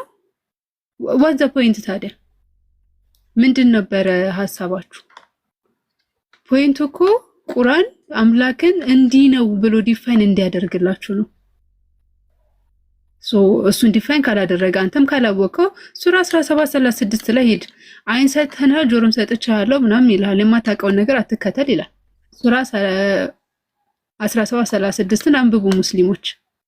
አይን እያላችሁ ጆሮ እያላችሁ ማወቅ እየቻላችሁ በማታውቁት ነገር የማታውቁትን ነገር አትከተሉ ራሱ ቁርአን እያለ ስለ አላህ ግን በግልጽ ማስረዳት ካልቻለ አልተጻፈልኝም አልተገለጸልኝም ብላችሁ የማታውቁትን አምላክ በጭፍን የምትከተሉት ከሆነ ወዛ ፖይንት ያየነው ይሄንን ነው። አጠቃላይ ኢቭን ስለ ነቢያቶች የሰበኩት ነው። የቃላት ጨዋታ ላይ የእግዚአብሔር የሚለውን ቃል እንትን ላይ የሚገርማችሁ ይሄን ነገር እንደሚያነሱት ከሆነ ወንድሜ ጋር በውስጥ እያወራን ነበር። በውስጥ ምናምን ጽፌለታለሁ። በቃ ከዚህ እንደማታልፉ ወይ ነው መጀመሪያ ላይ ትልቅ ሀሳብ ይዛችሁ እንደማትመጡ እናቅ ነበር። ኢቭን እኮ እንትን ሳትሉ ነው ወደ ዲቤቱ ሳትመጡ እነዚህ ጥያቄዎችን ሊያነሱ ይችላሉ። ግን አት ሰም ፖይንት ይሄ ነው ብለን አውርተንበታል። ዳስ ወይ በጣም ተንቆ ዝም የተባላችሁት በሚያስቅ መልኩ ነው የተሸነፋችሁት። ሰው አምላኩን ካላብራራ፣ ሰው አምላኩን ካልገለጸ፣ ነቢያቶች የኔን አምላክ እንዲህ ብለው ነው የመሰከሩት የኔን አምላክ እንደዚህ ብለው ነው የገለጹት። ምንነቱ ይሄ ነው፣ ማንነቱ ይሄ ነው፣ ስም አይደለም እንዴ 17 ሶስትና እውነተኛ አምላክ የሆንክ አንተ ብቻ ሲል እውነተኛ አምላክ ብሎ እኮ ዲፋይን ሲያደርገው ሐሰተኛ አምላኮች አሉ እያለ እኮ ነው። ከሐሰተኞች አምላኮች እየለየው ነው። አንተ እውነተኛ አምላክ ብሎ ሲገልጽ ከሱ አንፃር ከኢየሱስ ክርስቶስ አንፃር አልተናገረም። እንደው ማለት ነው ክርስቲያኖች ምን ያምናሉ እንኳን ብላችሁ እንዴት ሰርች አታረጉም? ለዲቤት እየገባችሁ እማናምነው ነገር ላይ ጊዜ ከምትፈጁ የምናምነው ነገር ላይ እንኳን በትክክል ዕውቀት ኖሯችሁ እንዴት እንትን አታደርጉ? በጣም እኮ የሚያሳፍር ነው። ያውም ሚሊዮኖችን ከዛ በኋላስ ድራማ ልክ ዲቤት አለቀ ወጣ 40 ሰው 60 ሰው አሰለም ስቲል እዛ ሰርክል ውስጥ ነው የምንኖረው፣ እዛው ሰርክል ውስጥ ነው የምንቆየው። በጣም ይደብራል። ማላይ ነው እንዲህ ድራማ የምትሰሩት? ምን ያህልስ ነው ደግሞ በግ የሆነ ህዝብ እንዴት የማያስተውል ህዝብ ነው የሚከተለው ይሄንን ነገር? አንዴ እንኳን ቆም ብላችሁ ላይክ ፍትሃዊ ሆኖ ማዳመጥ ነው መስማት ነው። አሁን ውይይቱ በጣም ማግኒፊሰንት ነበረ። በእንትና በኩል የተነሳው በቃ እንደጠበቅኩት አይደለም። ዲቤቱ በጣም እንደጠበቅኩት አይደለም፣ ግን ብዙ ከያስ አለው። ከዛ ሁሉ ጥንቅጥ ውስጥ ወጥቶ ራሱ ለዚህ ዲቤት ለዚህ ውይይት መብቃት በራሱ ራሱን የቻለ አቺቭመንት ነው። ደስ ይላል። ግን ለወደፊቱ እራሳችሁን አዘጋጁ። ማንም ይምጣ ማንም ለውይይት የተዘጋጃችሁ ሁኑ። አምላካችሁን ለመግለጽ ለማስተማር ለማሳወቅ የተዘጋጃችሁ ነው። አልተገለጸም ብለህ ጨርሰሃል። ከዚህ በኋላ እኔ እስልምና ላይ ምንም ጥያቄ የለኝም። የማታውቁትን ነገር እናንተም ምን ብዬ ጠይቃችኋለሁ? እስቲ አምላካችሁን ምን ብላችሁ ዲፋይን አድርጉልኝ። ነቢያቶች ምን አሉ ስለናንተ አምላክ ብዬ ከዚህ በኋላ እንዴት ነው የምጠይቀው? ምን ብዬ አፍራለሁ? ነው አሁን ምንም የምጠይቀው ነገር የለም። ከዚህ በኋላ ራሱ ምናልባት እኔ አቅም ካለኝ የራሴን ቴዎሎጂ የራሴን አስተምሮት እናገራለሁ እንጂ አረጋግጣችሁልን በቃ ማታውቁትን ነገር እንደምትከተሉ አረጋግጣችሁልን ምን ብለን ነው ደግሞ እኛ እናንተን አምላካችሁን ንገሩን የምንላችሁ? እናንተም የማታውቁትን አምላክ እኔ ምን ብዬ ነው የምጠይቃችሁ? እስቲ አስረዱኝ ስለ አምላካችሁ ምን ልላችሁ ነው? አንድ ነው ማለት ሲምፕል እኮ አይደል? ቀላል ነው። ያ አንድነቱን ዩኒፋይድ የሆነ ሊንፍ ያለው እንዲህ የተገጣጠመ አካል አለ ወይ ያ አላህ የምትሉት ብለን ስንጠይቃችሁ ስድብ ከመሰላችሁ እሺ አይ በቃ እጅ ሲባል እጅ ምንድነው? እጅ ነው። ኦኬ እጅ ይሄ ነው ወይስ ምን አይነት እጅ ነው? ምንድነው እጅ? ዲፋይን ካልተደረገ ምንድነው ታዲያ የሚቀጥለው? ማለት ምንድነው ሐሳባችን? የምር ይሄንን ነው እያመናችሁ የምትቀጥሉት? እንደዛ ነው? እውነት አስባችሁበታል? ከዚህ በኋላ በዚህ መልኩ ነው የምትቀጥሉት? አምላካችሁን ይሄ ነው ብላችሁ ሳትናገሩ በኮንፊደንስ ነው ሰውን ወደ ቀጥተኛው መንገድ እንምራ የምትሉት? ሞከሪው ይበቃችኋል። እናንተ 40 እና 50 ዓመት መጽሐፍ ቅዱስ ላይ ብዙ መጽሐፍትን እየጻፋችሁ ብዙ እንትን እያላችሁ በቃ እንትን ብላችኋል። ሞከሪው ሰርታችኋል። ለአምላካችን ለማዋረድ ሞክራችኋል። ግንስ አሁን ላይ ግልጽ የሆነልን ነገር እናንተ ማታውቁትም የምትከተሉትን በጣም ነው የምናዝነው። አይዊሽ አምላካችሁ ዲፋይን ተደርጎ የኛ አምላክ እንዲህ ነው ነቢያቶች የሰበኩት እንደዚህ ብለው ነው አንድ አምላክ ብለው ነው የሰበኩት። ያ አንድ አምላክ ባህሪ ያለው ባህሪያቶቹ እንዲህ ናቸው ተብሎ በሁሉ ቦታ የሚገኝ ነው። ሁሉን የሚያውቅ ነው። ሁሉን ቻይ ነው። ሩሩህ ነው። ፍቅር ነው እያልን የምንገልጸውን አምላክ እናንተ በዛ ልክ ዲፋይን አላረጋችሁትም። እሱ መንፈስ ነው፣ ረቂቅ ነው። ዝም በል እናውራ። ዝም በል ልጨርስ። አይ ብዙ ሰዓት እየሰማሁ እኮ ነው። እስካሁን መብቴ ነው። አይ ራስሽ ቤት አይደለም መብቴ ነው። ባለቤቱ አቆሚ እስካላለኝ ድረስ አንተ ዝም በል። እሺ ኢየሱስ ወደ ሰማይ ያረገው በጫማ ነው ያለ ጫማ ነው? ዝም በል። አይ መልሽልኝ። ከተገለጸ ኢየሱስ በጫማ ነው ያለ ጫማ ነው ያረገው? ዝም በል።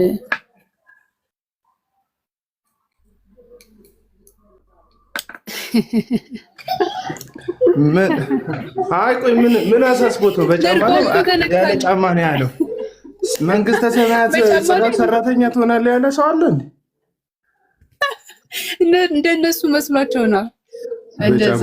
አሁን በጣም ትልቅ ጥያቄ ነው ለአንተ በጣም እና ሌላ ነገር ልንገርህ ጊዜ እሰጣለሁ። ውይይቱ ላይ አንተም ለመናገር እንትን እሰጣለሁ። ግን ሀሳኒያ ሀሳቧን ስጨርስ አመሰግናለሁ። እኛ ነው የትናንትና እንቅልፍ አለብን። ሁላችንም እያንቀላፋን ነው። እንቅልፍ ሊደፋኝ እኮ ነው። እኔ እኮ ያ እንዴ ግን ምንድነው በእውነት በጣም ነው የሚያሳዝነው። አሁን ይሄንን ስንናገር ነገ ላይ ተሳዳቢዎች ምናምን እንባላለን፣ ግን ሲሳደብ የነበረው ማን ነው? ለምሳሌ ሲሲዬ አንድ ነገር ልንገርህ፣ እኔ አባቴን አከብራለሁ ብለህ እሰጥሃለሁ፣ በረጅም ጊዜ እሰጥሃለሁ። አንተም ወስደህ እንትን ትላለህ። እኔ በጊዜ አንተ ብቻ እንትን አልልም። በጊዜ ያ እንትን ነው። ለምሳሌ እኔ ሲስ አባቴን አከብረዋለሁ ብዬ ብለህ አባትሽ ሰው ነው ብትለኝ፣ አዎ ሰው ነው። አባትሽ የወንድ አካል አለው ብትለኝ፣ አዎ አካል አለው ብለህ የወንዱን አካል ታከብሪዋለሽ ብሎ መጠየቅ የመጨረሻ የድድብና ጥግ ነው። ያደረጋችሁት ይሄንን ነው ያደረጋችሁት ይሄንን ነው። በጣም በሚያሳፍር መልኩ አባትሽን የወንድ አካሉ መርጠሽ ታከብሪዋለሽ ወይ ብሎ እንደመጠየቅ ያለ የወረደ የዘቀጠ እንትን የለም። ሰው እንዴት አርጉሜንት ይጠፋበታል እንዴ? ትሪኒቲ ላይ ማንሳት ትችሉ ነበር እኮ። ዲቴል ኩዌስችን ኤንድ አንሰር ላይ እኮ ብዙ የሚጠየቁ ነገሮች ነበር። ቴዎሎጂን መጠየቅ ትችሉ ነበረ፣ ግን እናንተ አትችሉ። ከርዕሱ ተወጥቶ ይጠየቅ የነበረው ይመለስ የነበረው ነገር የማይገናኝ ነው። ግን በቃ እናመሰግናለን። ለማንኛውም ሲሶ አመሰግናለሁ። አቢላ በእውነት ደስ ብሎኛል ለእይታ ምናምን። ንቁዬ ሰላም ብያለሁ። ሁላችሁም ሰላም ብያለሁ። ሪያን መቀጠል ትችላለህ። እንዴ ንቁ እንዴት ነሽ?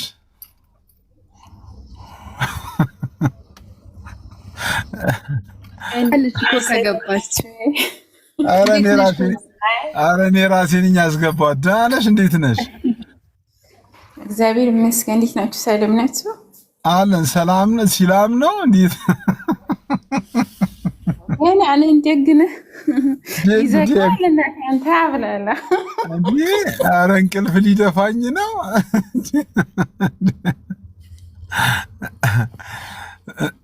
እሺ ራያ መቀጠል ትችላለህ። ራያ እሺ አመሰግናለሁ። በመጀመሪያው እኛ ከዋና ፍሬያችን እኔ እጀምራለሁ። ከውይይቱ ላይ ምን ፍሬ አገኘን ከሚባለው ስነሳ ብዙ ክርስቲያኖች ወደ እስልምና መጥተዋል። ብዙ ሰዎች ሻሃዳ ይዘዋል። ፖለቲካ ነው የሚባል እንትን አለ፣ ራስን መደጎም ያለ ላለመውደቅ ማለት ነው። እንግዲህ ይሄ ሁሉ ሰው ሻሃዳ እያለ ሲይዝ እንግዲህ ሁሉም ፖለቲካ ከሆነ እናንተ መታችሁ ፖለቲካ መሰረታችሁ መሄድ ነበረባችሁ፣ ወይም ደግሞ እንደዛ ማድረግ ነበረባችሁ። እና ለማንኛውም ብዙ ሰው ሻሃዳ ይዘዋል። ቢያንስ ከ25 በታች በላይ ማለት ነው።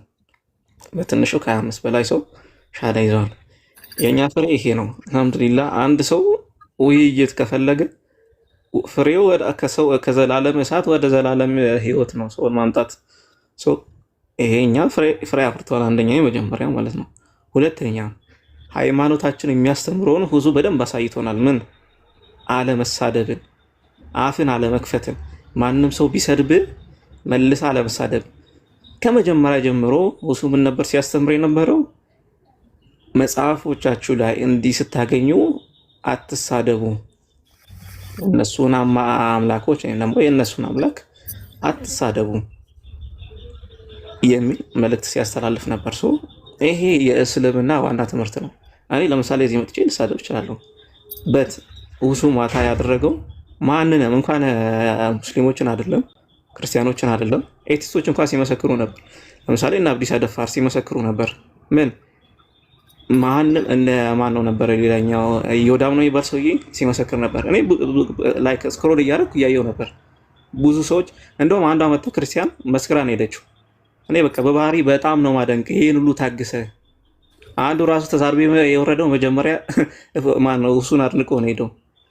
ጸባይ ደስ ይላል እያለ ተናግረው ነው ሄደውና ማንም እንደዚህ ሊታገስ አይችልም። ወይ ነው እኮ ዋት ምን ይዞ እንደሚመጣ እኮ ወይ ነው እኮ እኔ እኮ አንድ ነገር እኮ አልጨበጥኩም እኮ ስለ እንትን የያዘ ሴጣን ነው ምናምን የሚል አይነት አይደል ነው። እንግዲህ ይሄ እንዴት እንደሚገናኝ በጣም እኮ ሲሪየስ የሆነ አርጉመንት ኢቭን ኢትስ ኖት አርጉመንት እኔ ራሱ መመለስ የምችል ነው ላይ አምላክ ነው ወይ ይቅር በለኝና ያው እኛም እዚህ እስከተቀመጠን እንድንማማርበት መተቸት ሳይሆን አሁን ከብዙዎቹ ቀደም ያንተ ወንድም እሱ የተቀመጠው በጣም የሚያስተምር ነገር አቤላ የሚያስተምር ነገር ከቻልክ የሚያስተምር ነገር ንገረን እንጂ የመተንቱን ተው። ምክንያቱም ሰው አለው የሚያየው ነገር አለ። ስለዚህ እሱን ተው። ሁላችንም እንዳንተ ስክሮን ያርጋየን ስለሆነ ነጥብ የምትለውን ነገር ይሄ ተመልሶልኛል የምትለውን ተናገር እንደነሱ ሲሚኛ አነቆ ቅድም ክርስቲያን ስታደርግ የነበረው እንደውም ሙስሊሞችን ሁሉ ደደብ እያለች ስትሳደብ ነበር። ኢቨን በግልጽ ማለት ነው። እኔ ያንንም አልሳደብም። አርጊውመንቱን ነው እኔ አርጊውመንቱን አየህ ሙስሊሞችን ብለህ ራስን የጨመርከው ሙስሊሞች ብለህ ራስን ጨመርክ። እኔ ያልኩት አርጊውመንቱ የደደብ ነው። እውነቴን ነው። ስፔሲፊክሊ አርጊውመንት ነው ያልኩት። አርጊውመንት በጣም ሰው እየለየ አርጊውመንቱ የደደብ ነው ስል እኔ ደደብ ነኝ ብለህ አቤት ካልክ እኔ የለሁበትም፣ አያገባኝም። I'm talking about the argument, okay? እሺ ላውራ ከናቶክ እኔም ሲል አርጉመንት ነው ያልኩት። እኔ ማንንም አልሰደብኩም። አክቹዋሊ የሰደብኩ ሳለ በፐርሰናሊ ማንንም አልሰደብኩም። አይ ሙስሊሞችን ሲል አርጉመንት ስለተናገርክ ነው። I didn't insult anyone. ያ ኮኔ አሻረክ በጣም ቡልሺት። እሺ በቃ ይሁን። አሁን ላውራ እኔ ጣልቀስታ ስገባ አወርሺ ከዛ በኋላ ዝም ብያለሁ። ሲል አርጉመንት ነው። አንድ እግዚአብሔር የሚባለውን ሐሳብ እንኳን አላነሳም። እግዚአብሔር ምንድነው ላይ ከነቢያት ከአንድ ነብይ እግዚአብሔር የሚባል ነብይ እስቲ ማን የጠራ? ከኢትዮጵያ ውጭ እኮ ማንም እኮ እግዚአብሔር የሚባል አምላክ እኮ አያውቅም እኮ ወይ ነው ከኦልዛት እኮ እናንተም ታውቃላችሁ። ያዌ ሲባል ደግሞ ከአዲስ ኪዳን ጀምሮ አይታወቅም። ይሄ በጣም ከባድ ዲሌማ ነው። በዚህም የሆነ ነገር የለም፣ በዚህም ደግሞ የሆነ ነገር የለም። የቱን ነው የምታመልከው? ዛት ላይ ከግራ ገብቷል። ያህዌ የሚባል አምላክ አምጣ አለው ከአዲስ ኪዳን። ያህዌ የሚባል አምላክ አምጣ ቃል በቃል ኢየሱስ አልጠራም ያህዌ ብሎ ማቴዎስ፣ ሉቃስ፣ ማርቆስ ከዛ ደግሞ ጳውሎስ ከዛ ራእይ ላይ የራእይ መጽሐፍ ላይ አንድ ያህዌ የሚባል አምላክ የለም ቃል በቃል ማለት ነው። ኢቨን እግዚአብሔር የሚለው ስም ራሱ ከማን እንደመጣ ሊቃውንቶቻቸው በቃል በቃል ይናገራሉ። ምን ብሎ ንጉስ ይዛና በቃ ይሄ ነው መነሻው፣ እግዚአብሔር የሚለው ስም መነሻው ዛሶል። ስለዚህ እኛ ደግሞ እንደዚህ አይነት አምላክ አናመልክ። የሆነ ንጉስ የጀመረ ስም አንጠቀም። ይሄ ነው የእስልምና ዲፈረንሱ። አላህ የሚለውና አላህ የሚለው በአረማይክ በሴሜት የሚለው በአረማይክ በሴሜቲክ ኤል የሚለው ስም ከአብርሃሚክ አሁን ከሜሶፖታሚያን ሂስትሪ ተነሳ ኤል የሚል ስም ሲያገለግል ነበር። ይሄ በሁለቱም መጽሐፎች ውስጥ አለ ኤል የሚለው ማለት ነው። እና ደግሞ በአብርሃሚክም በጁዳይዝምም በኢስላሚክም አለ ኤል የሚለው ስም ማለት ነው። አላህ የሚለውን ግን የምናገኘው በኢስላሚክ እና በጁዳይዝም በአረማይክ ጽሁፎች ውስጥ ብቻ ነው የምናገኘው። ግን የጥንት ነው። እናንተ ጋር ግን ምንም ዛሬ የመጣ ነው። ማን ነው ከ1600 700 ምናምን ዓመት በፊት የመጣ ነው። ምን የሚለው እግዚአብሔር የሚለው ማለት ነው። አቤል ማይሆን ቅጥፈት ነው መቀጥፍ ያለ ሰው ቁጭ አድርገህ ሲጀመር እስልምና ራሱ አሁን ካልከው በእድሜ ያነሳ ቅጥፈቴን ታስተካክላለህ። አቤል ይበለው። ቆይ እኔ እያያዝኩለት ስለሆነ እመጣለታለሁ። ተው ያ ቴንክ ዩ። እሺ ምቀትም ታስተካክሉኛላችሁ ጊዜ ቢደርስ አንድ ቀጥፈና ያለ። ስለዚህ ባጭሩ ከዲቤቱ ምን አገኘ ብትለኝ እኔ እግዚአብሔር የሚባል አምላክ አላገኘውም። ኢቭን እኔ በጣም ያጠናው ስስል አላህ ማን ነው እግዚአብሔር የሚለው ስም አለ ወይስ አላህ የሚለው የአረማይኩ እኔ አይምሮዬ ላይ በጣም ኢፌክት አምጥቷል። ለምን አምላካቸው ሙስሊሞች የሚጠሩት በዚህ መንገድ ነው። ኢት ኢዝ ላይክ ታሪካዊ ነው። ከፔሽታ ማኑስክሪፕት እናገኛለን። ከመዝሙረ ዳዊት 22 ማነው 22:1 አላህ የሚለውን ቃል ነው የምናገኘው ከጥንት ማኑስክሪፕት ማለት ነው። ከባይብል ይሄ ራሱ ወደ እስልምና የሚመራ ነው። ብዙ ሰዎች የሰለሙት አንደኛው እንደው ከይቅርታ ጋር ነው ከዚች ጋር መዝሙረ ዳዊት 22 ላይ ምን ብሎ ነው አለ ያለው? ከይቅርታ ጋር እኔ ስላቋረጥኩ አምላኬ ለምን ተውከኝ የሚለው አላህ አላማ ሸበክታኒ ነው የሚለው በአረማይክ ማለት ነው እኮ። በአረማይክ በዕብራይስጥ ማለት የኦልድ ቴስታመንት የተጻፈው በምን ቋንቋ ነው የተጻፈው? ያ ኦልድ ቴስታመንት ግሪክ አለ የጥንቱ። ኦልድ ቴስታመንት ኦሪጂናል ማኑስክሪፕት ኦልድ ቴስታመንት የተጻፈው በምንድን ነው የተጻፈው? እኮ የመጀመሪያው ኦልደስቱ ነው የምነግረው። ኦልደስቱ ማኑስክሪፕት ሰርቫይቭ ያደረገው ግሪክ ማኑስክሪፕት ነው፣ የሰብቷጀንት ማለት ነው። በምንድን ነው የተጻፈው? ሰብቷጀንት የተጻፈው በምንድን ነው? ግሪክ ነው እኮ ግሪክ ያልኩህ ግሪክ ነው የሚሆነው ሲሶ። አረ ሰብቷጀንት ግሪክ ነው የተጻፈው እና ሰብቷጀንት ነው ግሪክ ነው። የመጽሐፉ ባለቤቶች እነማን ናቸው? ሰብቷጀንት ግሪክ አይደለም? ቆይ የመጽሐፍቱ ባለቤት እነማን ናቸው? የመጽሐፉ ባለቤቶች መጽሐፉ የወረደላቸው ሰዎች ናቸው። ለምሳሌ የኢሳ ህዝብ አለ ወይም ደግሞ ለምሳሌ የመጽሐፉ እንደናንተ ትምህርት ነው። እኔ ተሳስቼ ከሆነ ታረማለሁ። ጥያቄ ስለሆነብኝ ነው ጋይስ። እንደናንተ ትምህርት ነው አይደለም። የመዝሙረ ዳዊት የመጽሐፉ ባለቤት እነማን ናቸው? አይሁዶች እኮ። አይሁዶች በምንድን ነው የጻፉት? ኦኬ ዳይሬክት እንትኑ ከሆነ በኩረ ጽሁፉ ከሆነ በዕብራይስጥ ነው የሚጻፈው እኮ። በዕብራይስጥ ላይ የመዝሙረ ዳዊት ላይ ያለው አንተ የጠቀስከው ቃል አምላኬ ለምን ተውከኝ የሚለው ምንድን ነው የሚለው? ያህዌ ነው የሚለው ወይስ አላህ ነው የሚለው? ኤሎሃ ነው የሚለው። ያህዌ አይልም። እሺ እኮ ኤሎሃ ማለት ምን ማለት ነው? እሺ ኤሎሃ ማለት በነገራችን ላይ ዘወርድ ኤናኦ በጥንት ሂብሩ ውስጥ ዲቨሎፕድ የሆነ እንጂ ምንድነው ላይክ ከጥንት ጀምሮ ሲጠቀሙት የነበር አይደለም። ኢናኦ ኤሎሃ ጋስኔ ጋር እየተቆራረጠ ነው። አንዴ ታፕ ኮፒ ሊንክ ሼር አድርጉልኝ። ካሜራ ልክፈታው።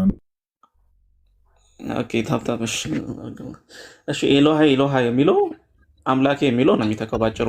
ወደ አረማይኩ ደግሞ ሲተረጎም አላህ ወደ ጥንቱ አረማይክ ሲተረጎም አላህ ላይ የሚለውን ቃል በቃል አስቀምጦታል። ሞስት ኦፍ አብዛኛው ለምሳሌ ብዙ ተርጉሞች የኦልድ ቴስታመንት ተርጉም የሚባሉ አሉ በጣም እነሱ ራሱ ወደ አረማይክ ነው የተተረጎሙት ፈርስት። ስለዚህ እኔ ቀደም የጠቀስኩልህ አላህ የሚለው አረማይክ ማኑስክሪፕት ነው የጠቀስኩልህ። ቆይ እዚህ ጋር እዚህ ጋር እኔ ልመለስና ቆይ ራያ። ስለዚህ መዝሙረ ዳዊት ላይ የመጀመሪያ የዕብራይስጥኛ ቋንቋ ላይ የመጽሐፉ ባለቤቶች እግዚአብሔር ማን ብለው ነው የሚጠሩት?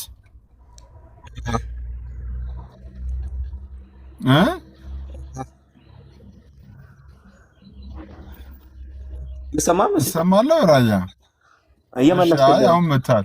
የመጀመሪያ የመጽሐፉ ባለቤቶች ፈጣሪ ማን ብለው ነው የሚጠሩት? ኤሎሃ ብሎ ነው የሚጠሩት። ስለዚህ በኤሎሃና በአላህ መካከል ልዩነት አለ የለም? የቋንቋ ልዩነት አለ የለም? አላህና አላህ በአረማይክና በነገርኩ ቅድም ይኸው አራት እንትን አለ ፕሮሰስ አለ በቋንቋ በሴሜቲክ ውስጥ በነዚህ በቋንቋ ሂደት ውስጥ መቼም ጆሮ ያለው ሰው እንትን ይላል። ኤሎሃና አላህ መቼም አንድ አይደሉም አይደል? ነው አንድ ናቸው። በደንብ ላስረዳ፣ እሱን ላስረዳ እኮ ነው እንዴት አንድ እንደሆነ። ምኑን አንድ የሚሆኑት? ኤሎሃ ሌላ ላስረዳ። እስኪ ራስህ ሰርች አድርግ። ያው ለምሳሌ እንትን አላመጣልህም እንትን ስለሌለ ማለት ነው። ኤሎሃ በሚለው የዕብራይስጥ ፊደል ውስጥ በጣም አንድ የስኮላርሊ በጣም ትልቅ መጽሐፍ አለ። ላይክ ለማንበብ ራሱ ይከብዳል የሆነ የተጻፈበት መንገድ። ግን ዋና ኮር ፖይንቱ ምንድን ነው? በሂብሩ ወርድ ውስጥ ኢ እና ኦ የምትለው ወርድ ከጥንት ጀምሮ የነበረች ናት ወይ? ከጥንት ጀምሮ ለምሳሌ በፓሊዮ ዕብራይስጥ ውስጥ ነበረ ወይ? ራስህ እሱን ቼክ አድርግ። ያኛው ግን ቤዚኩ ግን ያለው ነገር ኤልኤች የሚለው እኔ የምልህ አበበና አበበች ይለያሉ አይለይም? የሚለይ ነገር እኮ ነው አይደል? አበበና አበበች በጣም ነው የሚለያየው። አሁን ኤሎሃና የጾታ ልዩነት አለ እዚህ ስንሰማው ራሱ እኮ አላህና እኮ አላህና እኮ ይኸውልህ አሁን እኮ እኛ ስለሰጠነው እኮ ነው። አበበች የሴት ነው፣ አበበች የሴት ነው፣ አበበ ያልነው እኮ ሲሶሱ ስም አንድ ነው ወይስ ፈጣሪ በሚለው ነው አንተ አንድ ያደረከው ረያል? ወይስ ደግሞ ስሙ አንድ ነው ኤሎሄ የሚለውና ያለ እኮ ነው እኮ። እንዴት ነው ስሙ አንድ? እኔ የሚታወቀው በቋንቋ በእነዚህ በሴሚት ማን ነው የሚቀልደው? እኔ አልቀለድኩም። ባይዘው ቀልዴን አይደለም። ኤሎሄ የሚሆነው ሲጀመር ቁርአን በዕብራይስተኛ አለ እንዴ? በዕብራይስተኛ ተጽፏል ኤሎሄ ተብሎ በቁርአን። እኔ ስለ ቁርአን አላወራሁም በነገራችን ላይ። ምን ሆናችሁ ነው? እኔ ያወራሁት ታዲያ አላህ የሚለው ያለው ቁርአን ላይ እስከሆነ ኤሎሄ ጋራ ዲስማማ አንዳንዴ የሚገናኙ ነገር አገናኝተህ አውራ። አረማይክ ማኑስክሪፕት ታውቃለህ አይደል? አረማይክ የሚባለውን ቋንቋ አረማይክ ቋንቋ አውቀዋለሁ። አንዱ ቋንቋ ነው። ባይብል በሱ ተጽፏል። በአረማይክ ተጽፏል ባይብል። ያ ስለዚህ ባይብል ላይ አምላክ ለሚለው ቋንቋ የሚጠቀሙ አላህ ነው የሚለው እያልኩ እኮ ነው። ማስረጃ አምጣ። ማስረጃ እሱን ነው ማስረጃ እኮ ራያ እኮ ማስረጃ እኮ አንዴ ፔሽታ ማኑስክሪፕት ልክፈት ነው።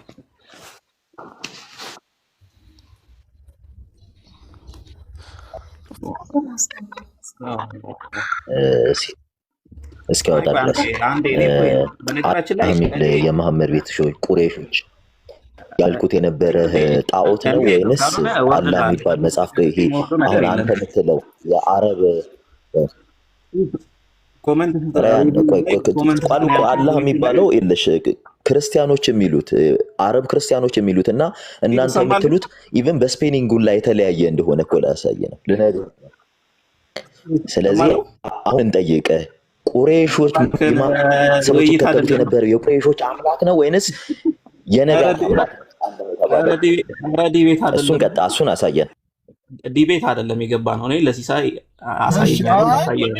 እኔ እኮ ለመሰለ እኔ አሁን ያነሳከው ክሌም ትክክል ስላልሆነ ነው ኢንተራፕት ያደረኩ።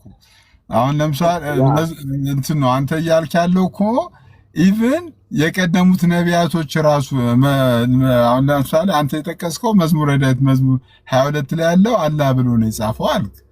እንግዲህ እኮ እሱን እኮ ያመጣውልህ እኮ ከመሰለ ከፔሽታ ማኑስክሪፕት ነው እያልኩ ነው እኮ ፔሽታ ማኑስክሪፕቱ እኮ እንትን ኦሪጂናል ማኑስክሪፕት የመጀመሪያው ማኑስክሪፕት ነው የጥንት ነው የኦሪጂናል ሳይሆን ኦሪጂናሉ በኩረ ጻፉ የለንም በነገራችን ላይ ሲስ እኮ አሁን እኮ የመጀመሪያ የመጽሐፉ ባለቤቶቹ መጽሐፉን ሲጽፉ ነው ግን ለምን ወጣ? አረማይክ ቋንቋ የማን ቋንቋ ነው?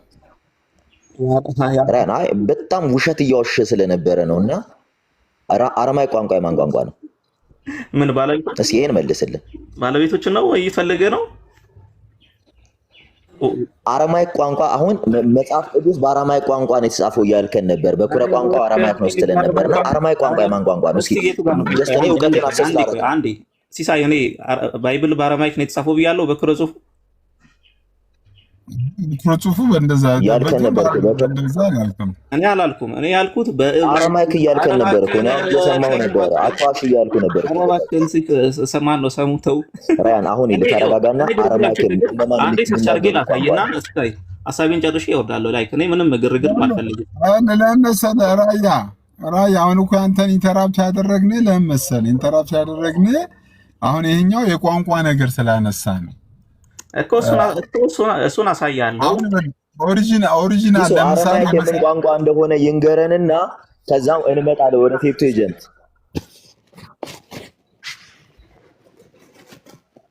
አንዴ ቆይ እኔ ላይክ እንትኔ ላሳይና አይ ታሳይ። ከማሳየት በፊት እስኪ አሁን አንተ በጣም አውቃለሁ አታውቁም ምናምን ስትል ስለነበረ ነውና አረማይክ የምን ቋንቋ ነው? ትልቅ ላይ አድርገኝ አንተ ራያን ሲሶ ቆይ ከመሆነ በፊት ይሄን ትመልስና ወደ አንተ እንመጣለን፣ ወደ ኤቪደንስ እንመጣ። አረማይክ የምን ቋንቋ ነው? ይሄን መልስልን እስኪ። አንዴ ልጨርስ ይገብንትና አይ ቆይ አይ እሱ ጋር እንመጣለን፣ አብረን እንመጣለን። አረማይክ የምን ቋንቋ ነው? መጀመሪያ አታውቁም እንዴ ምናምን ስትል ስለነበረ ነው። አረማይክ የምን ቋንቋ ነው? ኧረ አንዴ እባክህን ምን ሆነ ነው? ይሄን መልሰልን ወደዛ ብትገባ አይሻልም? አረማይክ የምን ቋንቋ ነው? መጀመሪያ አታውቁም እንዴ? ይሄን አታውቁም? ትክክል ነው። ኦኬ አራማይክ ባይብል በአራማይክ ቋንቋ ነው የተጻፈው ስትል ቃል በቃል እየሰማው ስለነበረ ሲስ ላውራበት ላይ ቻጂፒቲ ወንድማችን ይላ አሁን ቻጂፒቲ ነው ቃል በቃል የጠየቁት። አሁን ቻጂፒቲ ነው ይለ ሆልድ አድርገውና ቻጂፒቲ ጋር ትመጣለህ። ይለ ቻጂፒቲ ለማለት ዕውቀት አይጠይቅም። ማንበብ ብቻ ፔሽታ ማለት ስክሪፕት የማን እንደሆነ አላውቅም። ማን ነው አራማይክ የማን እንደሆነ አላውቅም። it doesn't necessary እና ሰታቅ ነው እንዴ አራማይክ ቋንቋ በአራማይክ ቋንቋ ነው መጽሐፍ ቅዱስ የተጻፈው እያልከን የነበረው? ኦኬ ሌላ ሁለተኛው ውሸትን ቆይ ውሸትን ካጋለጥኩ በኋላ ነው ወደ ማስረጃ የምንመጣው። ውሸትን ላጋልጠው። ሌላኛው ቆይ ሴፕቶጀንት ቆይ ትመጣለህ። አንዴ አባት ቻጂፒቲ በእናትህ ማንም ሰው ይነግራል። አንዴ ማይ ጋድ why have you አንዴ ለምን ተውከኝ? አንዴ ወንድማችን ረያን ቆይ አንዴ ኧረ እባክህ እኔ ወንዴ አንዴ ረያን ካቅሙ የለኝም ታውቃለህ። እኔ ካንተ ጋር ብቻ እንዳትወጣ ሴፕቶጀንት የሀገር ስም ነው ወይንስ የምን ስም ነው? ተበላሽቷል መሰለኝ። ምንድን ነው ዋና ዓላማው? የእንትኑ ወደ ሌላ ነገር ገባ። ዲቤት ነው እንደ ዛሬ ፕሮግራም። ቲንከር በጣም ብዙ ነገር እየዋሸ ስለነበረ ነውና ማያውቀውን ነገር ሲገባረቅ ነበረ። አንዴ ሚውታል። በነገራችን ላይ ሴፕቶጀንት የሀገር ስም ነው የምን ስም ነው? ንገረን እስኪ። ሴፕቶጀንት ማለት ነው። በነገራችን ላይ ሲሶ ፌር አይደለም። እዚህ በጣም ፌር ነው። በቃ አሁን አውቃለሁ ብለህ ነው አይደለ ስታወራ የነበረው? ሴፕቶጀንት የሰው ስም ነው የማን ስም ነው? የሀገር ስም ነው። ኧረ ሰው ምን ሆነ አልተው። እኔ ሐሳቤን ላስቀምጥ ነው ያልኩት። በቃ ሐሳቤን ላስቀምጥ ልጨርስ እኮ ታስቀምጣለህ። ግን አንድ እዚህ ጋር እየዋሸ የነበረውን ነገር እዚህ ጋር ግልጽ እንዲሆን ነው። ሴፕቶጀንት የሀገር ስም ነው የማን ስም ነው? ሴፕቶጀንት የተባለው የማንም የሆነ ነው ምን አገባኝ እሱ ላይ ነው ፖይንት። ስለዚህ ምንም ሳታቅ ነው እንደ ሴፕቶጀንት። በነገራችን ላይ ሴፕቶጀንት ማለት ሰባው ሊቃውንት ማለት ነው። እሺ የሀገር ስም የምናምን ስም አይደለም። ሰባው ሊቃናት ናቸው። በደንብ ስማ እሺ። እሺ እኔ ምን አገባኝ? እሺ የሴፕቶጀንት ትርጉሙ የመጀመሪያው ትርጉም ምን ይባላል? እኔ ምን አገባኝ? እሱ ሰባው ሊቃውንት ለመጀመሪያ ጊዜ ተረጎሙት ምንድን ነው? እኔ እሱ ምን አገባኝ? እና ታዲያ የእናንተ ማኒስክሪፕት እንዲህ ይላል እያልክ ስትዋሽ ለምንድን ነው የምትዋሸው? ምንም አታውቀውን ነገር ሄደህ ሙስሊም ቤትም እንዲህ ነበር ስታጭበረበር የነበረው። በነገራችን ላይ ሲከታተል ስለነበር ነው። ምንም አታውቀውን ነገር እንዴት ታነሳለህ? ሰው ምን ሆነሃል? ደግመህ እንዳትዋሽ እሺ። ቂም ካለብህ ቂሙን ተውና ደግመህ እንዳትዋሽ። ማታውቀውን ነገር የሆነ ነገር ቻትጂፒቲ ላይ ሰርች እያደረክ የምታገኘው ናት ይዛ ስምጣ እሺ። ስለዚህ ፔሽታ ማለት ነው አይደለም። ሴፕቶጀንት የሚባል መጽሐፍ አለ ትለናለህ እንዴ? እሺ ፔሽታ ምንድን ነው?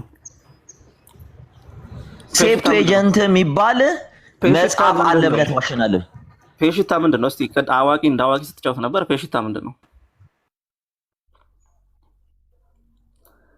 ሰሙ ተመስገን ሚቶን ተመስገን ሚቶን ከዚህ በኋላ የለም። እኔ የምልህ ራያ ሲሳይ እኔ ላሳይና እባክህን። እኔ ምንም ጭቅጭቅ አልፈልግም። እኔ ሲሶ ምንም ግርግርም አልፈልግም፣ ጭቅጭቅም አልፈልግም። ላሳይና ልውረድ ወይ ደግሞ አይ አይደለም የሚል ካለ ያሳይ ራሱ ነው። ማሳየውን ነገር ታሳየን ራያ ምንድነው? ምንም የማታውቀውን ነገር አወራህ ስትጠየቅ አላውቅም ማለት አይ ከአንተ ጋርማ እንዴት ነው የምንግባባው? ሰሙ ሲጀመር ድሮም ጨዋታ ከዚህ እስከዛ ነው። በሉ በቃ ሰላም ይሰማል። ቆይ ፋሽታ ማንስክሪፕት ብላችሁ ይሰማል። ምክንያቱም አታስወሩም። አንደኛ ሁለተኛ ይሄ የእንስሳት ቤት አይደለም። አንድ ተብዬ ነው የመጣሁት። ሀሳቤን ልሰጥ ራሱ አልችልም። ለምን መሰለህ? ሀሳብን እኮ እንድሰጥ እኮ አልከለከልኩም እኮ። ከአንተ በፊት እኮ የሰጡ ሰዎች እኮ እንዳለ እንትን ብያለሁ እኮ። አንተ አሁን ለምሳሌ የቋንቋ ነገር ስታነሳ አዚፍ አረብኛ ዓለም አቀፍ ቋንቋ ከጥንት ጀምሮ እንደነበረ መዝሙረ ዳዊት ላይ ራሱ ሲጻፍ መዝሙር 22 ላይ የመዝሙረ ዳዊት ጻፊ የአላህ የሚለውን ስም እንደተጠቀመ እንደዛ ምናምን አድርገህ ስትል እኔ በማል ገብቼ ይህንን ጥያቄ ጠየቅኩ። ስለዚህ ይህንን ጥያቄ ከመለስክ በኋላ ወደ እንትኑ ትቀጥላለህ፣ ወደ ውይይቱ ሪቪው ትቀጥላለህ። ሀገራችን ላይ ምንም ክርክር ራሱ አያስፈልግም። የአረብ ክርስቲያኖች ራሱ በመጽሐፋቸው ላይ አላህ ብሎ ነው የሚያስቀምጡት። እኛ አይደለም የተጻፈው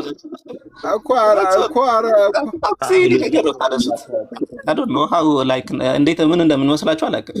አላህ የሚል መጽሐፍ ላይ ተቀምጠህ አላህ ጣዖት ነው ብለህ ስታደብ ዛስ አይምሮ ላይ የሆነ ነገር አለ ማለት ነው። ኖ አይደለም። አሁን እኮ እኔ እኮ ጣልቃ የገባሁት እኮ አንተ ባልከው ነገር እኮ ነው። ይኸው ላሳይ ስል ማን ነው ሰሙ ይጮሃል። እኔ እንዴት ነው ማሳይ? አይደለም መዝሙር 22 ላይ ምንድነው አምላኬ ለምን ተውከኝ የሚለውን ቃል አላህ ብሎ ነው የተጠቀመው አልክ። አላህ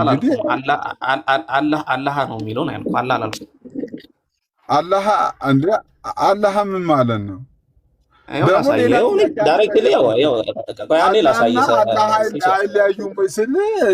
አይለያዩም እኮ አልክ እኮ አንተ እኮ ዘሴም ሩት ነው ያለው ያልኩህ። ሴሜቲክ ላንጉጅ ነው ዘሴም ሩት ነው ያለው ያልኩህ። ሀሳብን ትቀይራለህ እኮ ቋንቋ ከመጣ ሲስ ከተሰማ የኔ ይሰማል እንዴ? እሺ ዋዴ ይሰማል። ቀጥል። እሺ ኦኬ። አንዴ ለምንድን ነው የወጣው? ራሱን የወጣው እኔ አይደለም። ኦኬ እሺ ከወጣ እንግዲህ የተወሰነ ሀሳብ ልስጥና የሆነ ቦታ ለወጣ ነበረ ለዛ ነው የገባሁት። ራያ ልኬልሃለሁ። እሺ ኦኬ እስከዚያ ልቀጥልና ከገባ አላህ አሁን ይሄ ብዙ ጊዜ የሚጫወቱት የቃላት ጨዋታ ነው እነዚህ ሰዎች ማለት ነው። ባይዘወይ ሙስሊሞች አላህ የሚለው ቃላት ሲጠቀሙና ባይዘወይ አላህ የሚለው አሳን አረቢክ የሚጠቀሙት ማንኛውም የአረብ ሰው አምላክ የሚለውን ቃል ለመጠቀም ሊጠቀሙ ይችላል ቃሉ ማለት ነው። በኢስላሚክ ዴፊኒሽን ግን ሲጠቀሙት ቁረይሾች እንደሚጠቀሙት ያለ መጠቀም ነው። ምን ማለት ነው? ቁረይሾች እንደሚጠቀሙት ማለት ፊክስድ የሆነ ስም ማለት መጠሪያ ስም ነው። አረቦች ቁረይሾች ሲጠቀሙ የሚጠቀሙት እንደ ስም አድርገው ነው ማለት ነው። ኦኬ ልክ መጠሪያ ስም ተብሎ እንደሚጠራው ማለት ነው። ምናልባት ገብቶ አረያ አንድ ጥያቄ ልጠይቅ። አላህ የሚለው ቃል ትራንስሌት የሚደረግ ቃል ነው ብለህ ታምናለህ? ረያ አይደረግም። ጎበዝ፣ አይደረግም አይደል? ስለዚህ የአላህ መጠሪያ ስሙ ነው ማለት ነው። ሌሎቹ አላህ የሚለውን ቃላት የሚጠቀሙት አምላክ ለሚለው ትራንስሌሽን ነው አይደል? ሌሎቹ እንደ ስም ራሱ ይጠቀማሉ። አምላክ ለሚለው እሺ፣ አምላክ የሚለውን ማለት ነው እንጂ እንደ ስም የሚጠቀሙት ቁረይሾች አለ። ኦፍኮርስ ቁረይሾች ለምሳሌ የመሐመድ አባቱ ጣዖት አምላኪ ነው፣ አብደላ ነው። ቆይ ስማ፣ የመሐመድ አባቱ አሁን ጣዖት አምላኪ ነው፣ አብደላህ ነው የሚባለው፣ የአላህ ባሪያ ነው የሚባለው። ስለዚህ አምላኩ ጣዖት እንደሆነ የታወቀ ጣዖት ነው። ስለዚህ የጣዖቱ ስም ደግሞ የጣዖቱ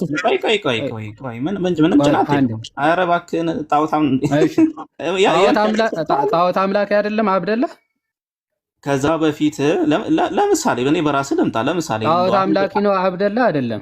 እኔ ለምሳሌ ልጄን አዶናይ ብዬ ብሰይመው እኔ ጣዖት አምላኪ ነው አብደላህ አይደለም። መጀመሪያ መልስ አብደላ የነቢያችን ሰለላሁ ዐለይሂ ወሰለም አባት ጣዖት አምላኪ ነበሩ። ጎበዝ። አብደላ ግን ምን ማለት ነው? የአላህ ባሪያ ማለት ነው አይደል? አንዴ ቆይ እባክህ። እንዴ አይዞ እንጂ እንዴ ስትጠየቅማ መልሳ አንዴ ቆይ እባክህ ማለት ጀምራል። እንደ አንድ ጥያቄ ስትጠየቅ በራስ ላስረዳ። ለምሳሌ አባት ጴንጤ ይሁንና አዶናይ ይባል። አባት አዶናይ ስለተባለ አባት ኦርቶዶክስ ነው ማለት ምንድነው? ኦርቶዶክስ ነው ወይም ደግሞ ትክክለኛ አምላኪ ነው ማለት አይደለም። ወይም ደግሞ ማለት አዶናይ ብለው ያመልካሉ እኮ ጴንጤዎች። ምን ሆነ ነው አዶናይ ብለው ያመልካሉ? አዶናይ የሚሉት ቆይ ስማ፣ የማይመስል አርጊመንት። ቆይ አንዴ ስማ፣ አዶናይ የሚሉት አይደል? አንተም እነሱን ስማ እንጂ እንዴ አውርተህ አወራ እኮ አዶናይ ብሎ ቢጠቀም አንድ ፕሮቴስታንት ኦርቶዶክስ ነው ማለት ነው ወይ? ዳዝንት ሜክ ሴንስ እኮ ያነሳው አርጊመንት ራሱ። ስማ አንዴ ስማ፣ ተደረበኝ አትጭው። ቆይ አንዴ ስማ፣ እንዴት ሴንስ የማይሰጥ እንደሆነ ላሳየ። ማይ ብራዘር ተረጋጋ። ይኸውልህ ፕሮቴስታንቶች አዶናይን ነው የሚያመልኩት። ሶ ልጃቸው አዶናይ ቢሆን ፕሮቴስታንት ነው ወይስ ኦርቶዶክስ ብለህ መለየት አትችልም በስሙ። ምክንያቱ እነሱም አዶናይ ያህዌ ኦኬ አማኑኤል የሚለውን ይቀበላሉ፣ እሱን ነው የሚያመልኩት ማለት ነው። ስለዚህ አዶናይ በሚል ስም እንደው ክርስቲያን ነው ወይም ኦርቶዶክስ ነው ወይም ፕሮቴስታንት ብለህ ልትለየው አትችልም። በጣም ጥሩ አርጊመንት ያመጣው ሙስሊሞች የሚያመልኩት ጣዖት አላህ የሚባለው እና ቁረይሾች የሚያመልኩት በመካ ላይ የተቀመጠው ድንጋይ እኩል ናቸው፣ አይለያዩም ብለህ መሰከርክ ማለት ነው። ስለዚህ ቆይ አንዴ ልጨርስና እሰጣለሁ። ቆይ አንዴ ለምን እንደሆነ ነርቨስ የሆንከው? መልስ ብለኛል። መች ጠየቁ? ጣዖት ነው ቁረይሾች የሚያመልኩት ጣዖት ነው። አትደራረቡ። አንዴ ለሁለት አትጩ። ማይ ብራዘር ሚዩት አድርግና ቆይ አንዴ ረጋ በለ። አትደራረቡ። አንዴ ቆይ ተደማመጡና በእናታችሁ እኔ ልጨርስና እየተደማመጣችሁ ወይ ደቂቃ ስጠን ወይ ደግሞ ዝም ብሎ እያወራ ነው። ወይ ደቂቃ ስጠን እሰጣለሁ። ይኸው ሀሳቤ እችን ልጨ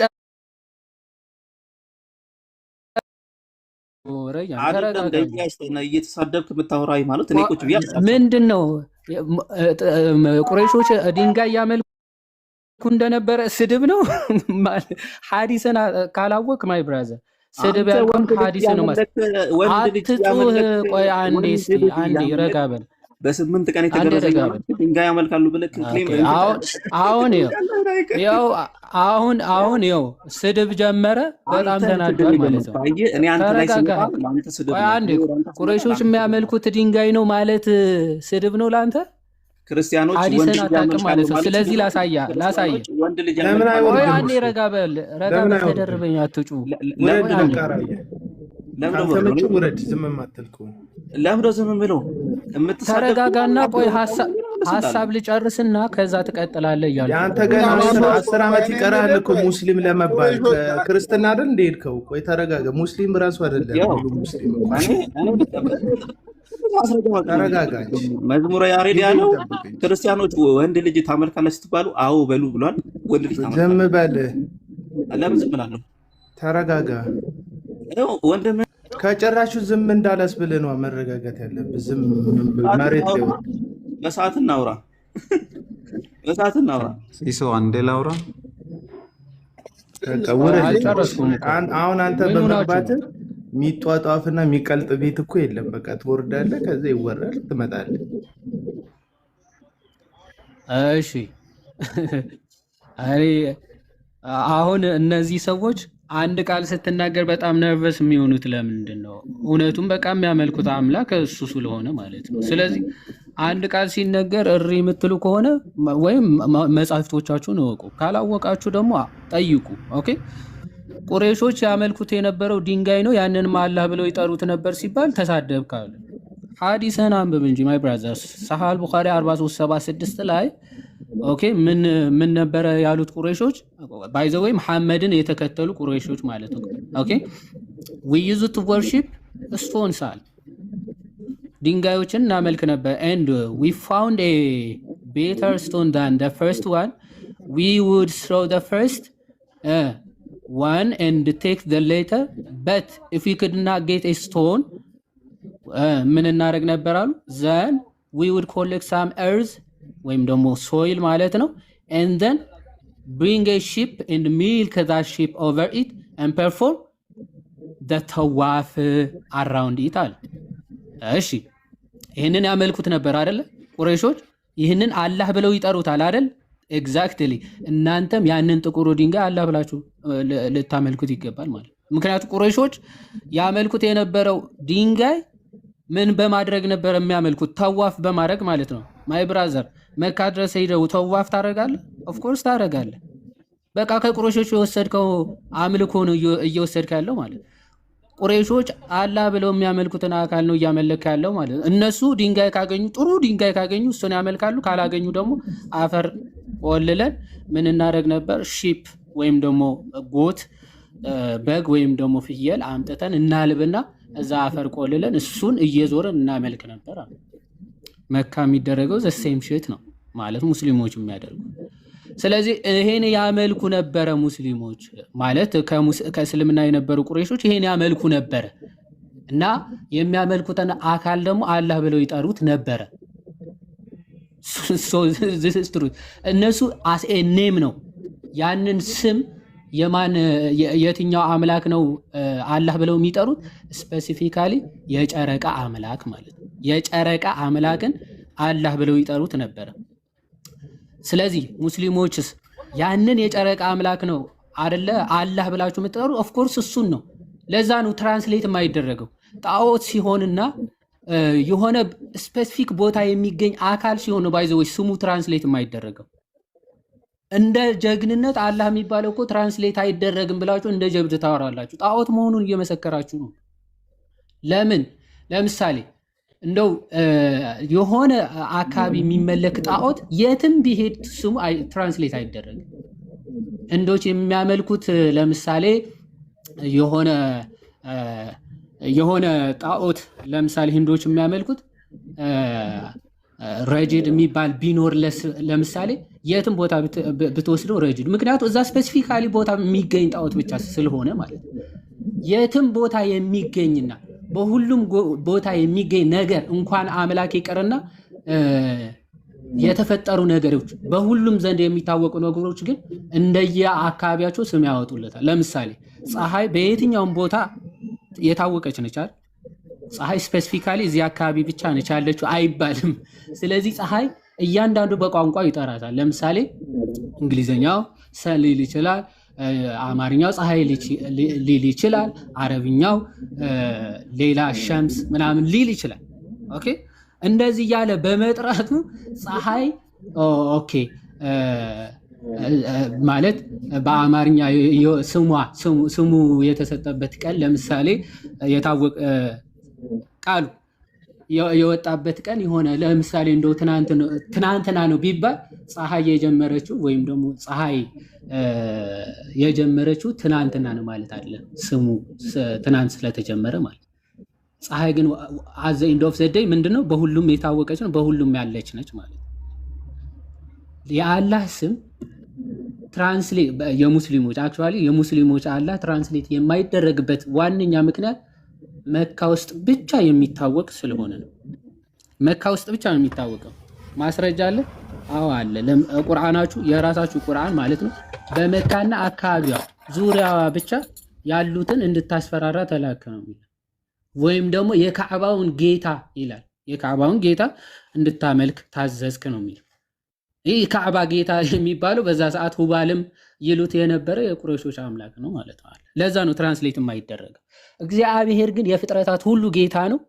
ኦኬ ፈረንጁ በራሱ ቋንቋ አምላክ ያንን የተገለጠው አምላክ ስሙን ሊገልጽ በሚችል ቃላት ይጠራዋል። ስሙን ሊገልጹ በሚችሉ ቃላት እግዚአብሔርን በቋንቋ ሊሚት አድርገን ልንጠራበት ወይም ደግሞ የሆነ መጠሪያ ስም ሰጥተን እግዚአብሔርን በዚህ ስም ነው የሚጠራው የተጸውዖ ስሙ ይሄ ነው ተብሎ ሊሚት የሚደረግ አምላክ አይደለም። የፍጥረታት ሁሉ ጌታ እንደመሆኑ ፍጥረታት ሁሉ በቋንቋቸው ይጠሩታል በሚገልጽ ቃላት ማለት ነው። እዚህ እኛ እግዚአብሔርን እንላለን፣ ፈረንጆቹ ጋድ ይላሉ። ኦኬ ሌሎቹም እንደየ ዋቃ ይላሉ። አሁን ለምሳሌ ወደ ኦሮምኛ ብትሄድ ዋቃ ይላሉ ማለት አምላክ ማለት ነው። አዘ ኢንድ ኦፍ ዘ ዴይ ማለት ኦኬ አዘ ኢንድ ኦፍ ዘ ዴይ አምላክ ማለት ነው እንጂ የሆነ መጠሪያ የተጸውዖ ስም ያለው አካል አይደለም። በቋንቋ ሊሚት የሚሆን አምላክ የለንም። በቋንቋ የሚወሰን የሚገደብ አምላክ የለም። አላህ ግን ትራንስሌት ከተደረገ በቃ የተጸውዖ ስሙ ነው። ትራንስሌት የማይደረግ የተጸውዖ ስሙ ኦኬ አላህ ማለት ነው። ላህ የሚለው የጨረቃ አምላክ ስም ብቻ ነው። ለዛ ነው ትራንስሌት የማይደረግ የመጠሪያ ስሙ ስለሆነ ያ የመጠሪያ ስም ደግሞ በታሪክ ከታወቀ የጨረቃ አምላክ ስም ብቻ ነው። እሱ በማስረጃ ማሳየት ይቻላል ማለት ነው። ምናልባት ይሄ በተነሳው ሀሳብ ነው። ምናልባት ወንድም የሚሰጠው ሀሳብ ካለ ይስጥና በዲቤቱ ላይ ሪፍሌክሽን የተወሰነ መስጠት የሚቻል ከሆነ እንሰጣለን ማለት ነው። ምናልባት አሁን ባነሳሁት ግን ብራዘር የሚሰጠው ሀሳብ ካለ ይቀር።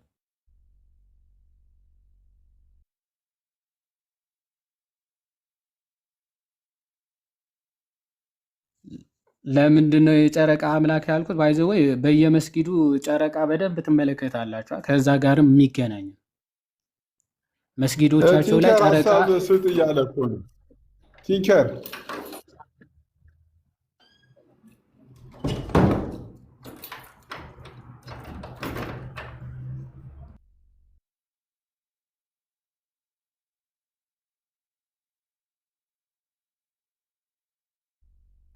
አለው ከኔም ደቂቃ ላይ ሲሶ ከቅድም ያው ነበርኩኝ። ካወራህ አንተ ካወራ ላወራኸው እኔ ሪፍሌክሽን መስጠት አለብኝ። አንዳችን አይደለም ይዋድ አንዴ ቆይ፣ አሁን ነው የመጣው። እኛ ከቅድም ቁጭ ብለን ነው ያለነው፣ ዲቤት ላይ አይደለንም። አሁን እና መቼ ሲሶ መጣውኝ አይደለም አይደለም ሀሳብ ከሰጠህ ነገሩን አንተ አላወቅም ማለት ቀጥሎ ነው። ዲቤት ክርስቲያን ላይ ነው ሀሳብ አይደለንም፣ የሚሰጠው። አይደለም ዲቤት ላይ አይደለንም። እየሰማው ነበር እየሰማው ነበረ። ሲሶ አንዴ ፈቀድልኝ ላውራ። ይፈቀድልሃል፣ ግን አንተ ካወራ በኋላ እሱ ሳይሆን የሚያወራው ክርስቲያን ነው የሚያወራው እያልኩ ነው። ቀጥል እኮ አሁን ነው እኔ ሲጀምር አሁን ላውራ የፈለግኩት ሲሶ ከቅድም እያወራን የነበርነውን አቤልም ነበር የውሃድ አሁን ነው የመጣው። እንትኑን እያልኩ ያለሁት እያወራን ያለነው ምንድን ነው የሚለው ላይ ነው። አሁን ማታ ሁሱ ላይ እና እፎይ ላይ ያየነውንም ነገር እዚህ እያየን ነው ማለት ማሸነፍና መሸነፍ ላይ ከሆነ ከስር የሚቀመጠውም ሌላ ትክክለኛ ነገር የሚፈልገውም ትክክለኛ ነገር አያገኝም። እና አብዛኛውን ኢትዮጵያ ላይ ያየው ያለው ችግሩ አንዱ ማሸነፍና መሸነፍ ላይ ነው እየተያያዘ ያለው። የዲቤት ወይ የውይይት ዓላማ ያ አይደለም። ሀሳብ ለሀሳብ ይጋጭ ወይ ሀሳብ ለሀሳብ ይሟገት እንጂ አንተ እንዲና አንተ እንዲና አላቅም። የውሃድ እድሜህን አላቅም፣ ትልቅ ሰውነ ረያንም ሆነ ማንም እነንትናንም ስላየናቸው ማለት ነው። ለዛ እባካችሁ ይሄ ማታ ያየነውን ነገር አሁንም አንድገም። እኛ እያልን ያለነው ሀሳብ ለሀሳብ ይጋጭ ችግር የለውም። ሌላ ደግሞ እንደ ዲቤት ከሆነ እየተወራ ያለው ርዕስ ተይዞ ወይ በዲቤት ማታም አሁን ትልቅ ያናደደን ነገር ምንድን ነው? ቅድም ገልጬዋለሁ ሲሶ ከርዕሱ ተወጥቶ ያልሆነ ነገር በመወራቱ ሌላ ነገር ውስጥ በመገባቱ ነው ሁላችንም ምንም አላገኘንም ያልነው።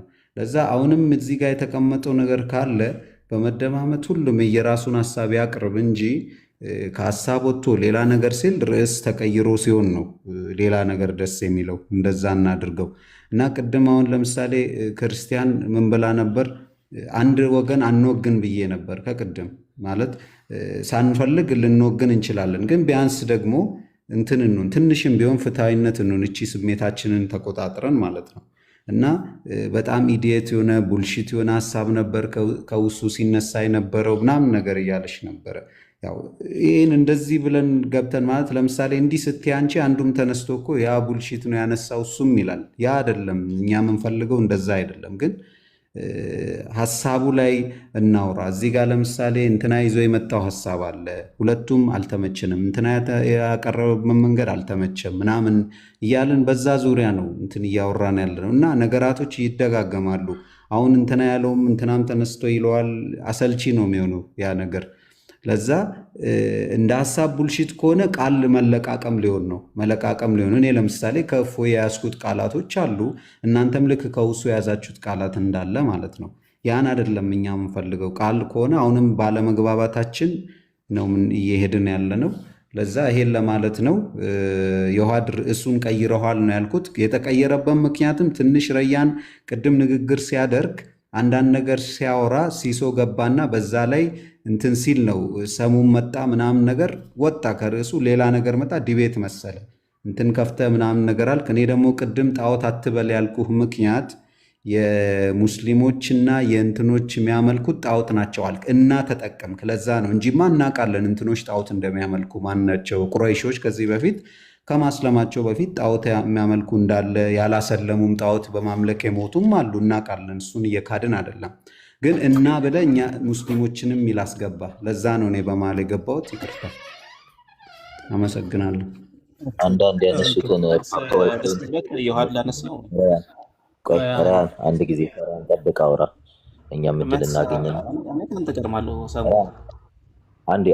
አንዴ ሚውት አድርግና ጠብቀንህ ነው። ጀስት ቅድም ስታወራ በጣም አንተ ላይ ሪፍሌክሽን ቆይ ሲሳይ ሀሳብ አንድ አሁን ነው እስላምን ሲቀጥል ግን ያወራው መልስ አሁን እኛ እንድናወራ እድል ስጠን። አትረብሽ። በቃ ቅድም ስትረብሽ ነበር አይደል? አትረብሽ። ሲሳይ እሺ ልጠይቅህ ቅድም መልስ ራያ እንድትሰጥ ፍቀድልኝ። ሰሙ ራይ ቆይ እንትን እናድርገው ታወራላችሁ። ይሄ ቅድም አሁን ቲንከር የተናገረው ጉዳይ ላይ ከሀሳቡ አልወጣም። በነገራችን ላይ ዩሃድም ያወራው ጉዳይ ከሀሳብ አልወጣም። ሰሙም የተናገረው ራይንም እንደዚሁ መጥቶ ያወራው ነገር ከሀሳብ የወጣ አይደለም።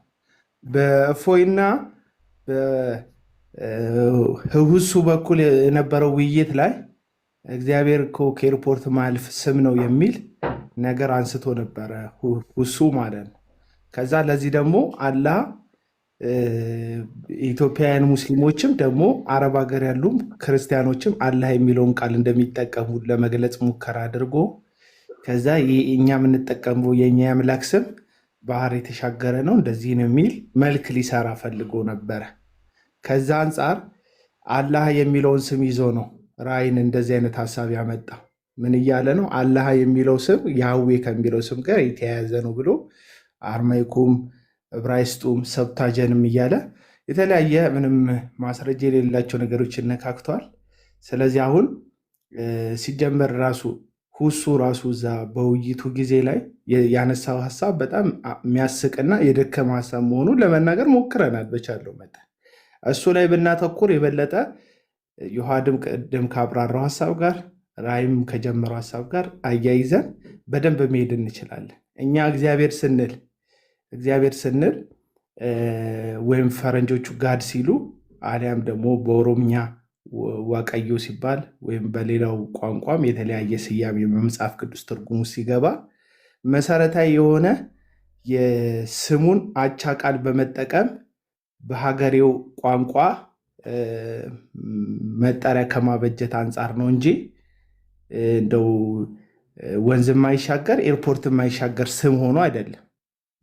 የአረብኛ እናውቃለን። እስልምና ሲመጣም እንደ ሃይማኖትም ብቻ ሳይሆን እንደ የቋንቋም የባህልም አብዮታዊ ወረራ ነው የተደረገው። በእስልምና መስፋፋት ውስጥ የታወቀ ነው። ስለዚህ ሰዎች የግድ በዛው ስም እንዲጠሩ ይገደዳሉ። ያንኑ ቋንቋ እንዲማሩ ይገደዳሉ። ቴክኒካሊ የቀኝ ግዛት ስርዓት በሉት። ገባችሁ? እኛ ግን እግዚአብሔር መሰረቴ በሆነ ሀሳብ እግዚአብሔር ነፃነት ሰጥቶናል።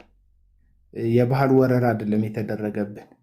እምነታችንን ስንቀበል እግዚአብሔርን የእግዚአብሔርነት ማንነቱን በሚገልጥ መንገድ መሰረታዊ የሀሳብ የትርጉም ይዘቱን ባልተዛነፈ መንገድ ለእኛ በሚገባን ወይም ለእኛ በሆነልን መንገድ እንድንጠራ ተፈቅዶልናል። እግዚአብሔር ስንል የሕዝብ ሁሉ ጌታ ማለታችን ነው። ያው መጽሐፍ ቅዱስም ላይ የተጠቀሰው መሰረታዊ የአምላክ ስም ተብሎ የተጠቀሰው አምላክ ወይም ጌታ የሚለውን ነገር ያለቀቀ ሀሳብ በያዘ መንገድ ማለት ነው። ስለዚህ መጀመሪያም ሁሱ ውይይቱ ላይ አላህ ዓለም አቀፍ ስያሜ እንደሆነ ከዛ እግዚአብሔር ደግሞ ኤርፖርት እንደማይሻገር የተናገረበት የትርጉም መንገድ ልክ አይደለም የሚል ሀሳብ አንስተናል። እሱ ላይ ብናወራ ጥሩ ይመስለኛል። ቅድም ራያ ከያዘው ጉዳይ ላይ ሰሙ ራይም ዩሃድም በዚህ ጉዳይ ላይ ብናጠነጥን ደስ ይለኛል። ያንንም ሀሳብ ብንፈርት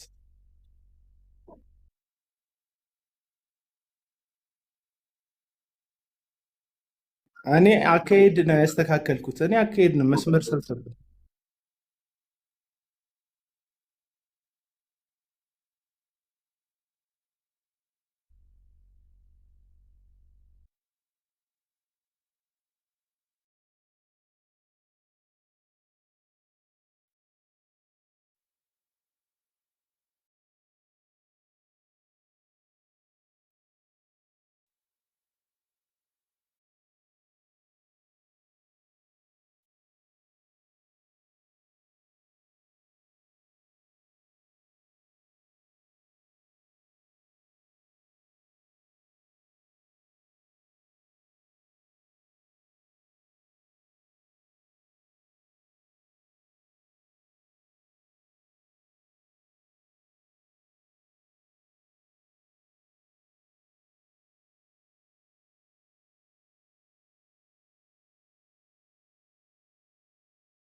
ላይ ስለሚከራ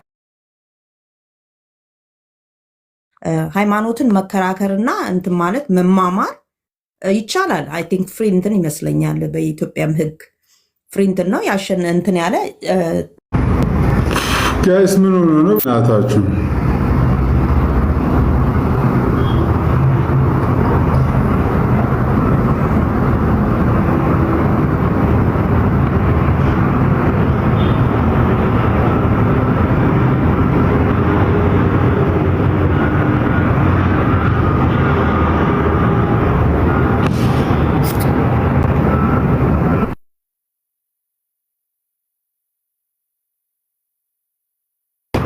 ሲሲው ብቷል አለ ድምጽ አሰማን እስኪ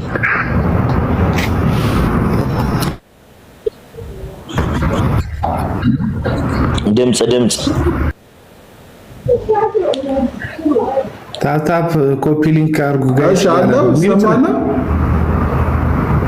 አይሰጣችሁ ጨለማችኋል አስወጣና እንገባለን ያለነው ሰዎች አታት ራይን ዮሐድ ሰሙን እንገባለን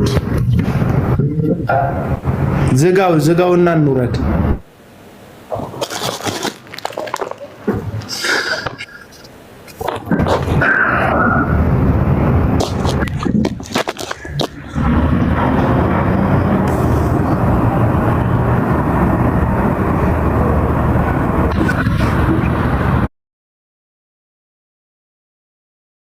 ማለት ነው እንዳልነው ውስጥ ገብቶ እንደውም ምንድነው ቻሌንጅ የሚያደርግ ነገር ሁሉ አልጠየቀው እንትና ቻሌንጅ ሁሉ እያደረገው ነበረ በደንብ አድርጎ ፕረስ አድርጎ እንደተጠበቀው እኔ አሁን የጠበቅኩት ያኛው ልጅ በደንብ አድርጎ ቻሌንጅ ያደርገው አልነበረ አላደረገም ያንንም ያስረዳውም ነገር የለም ቪዲዮ እየቆራረጡ አቅርበው ነበረ ምሳሌ አሁን ለምሳሌ የተቆራረጠ ቪዲዮ አቅርባቸዋል ብሎ እንኳን ሲነግረው አላስተባበለም ሁሉ ያንን ነገር በቃ አምኖ ነው የተቀበለውና ይሄ በዚህ ነገር ሲታይ እፎይ በደንብ አድርጎ እንትን ዲቤትም ተምሮ ነው የመጣው ይችላል ችሏል ግን አሁን እዚህ ጋር ከታች ያላችሁ እፎይ ይችላል ምናምን እንደዚህ አትበሉ ምክንያቱም ሃይማኖት ሴንሲቲቭ ስለሆነ እንደሚችል ይታወቃል በቃ ግን ሰው ማራራቅ እንትን ማለት ሌላ ችግር ውስጥ መፍጠር ለምሳሌ በእውቀት ያልደረጀ ማህበረሰብ ዝም ብለክ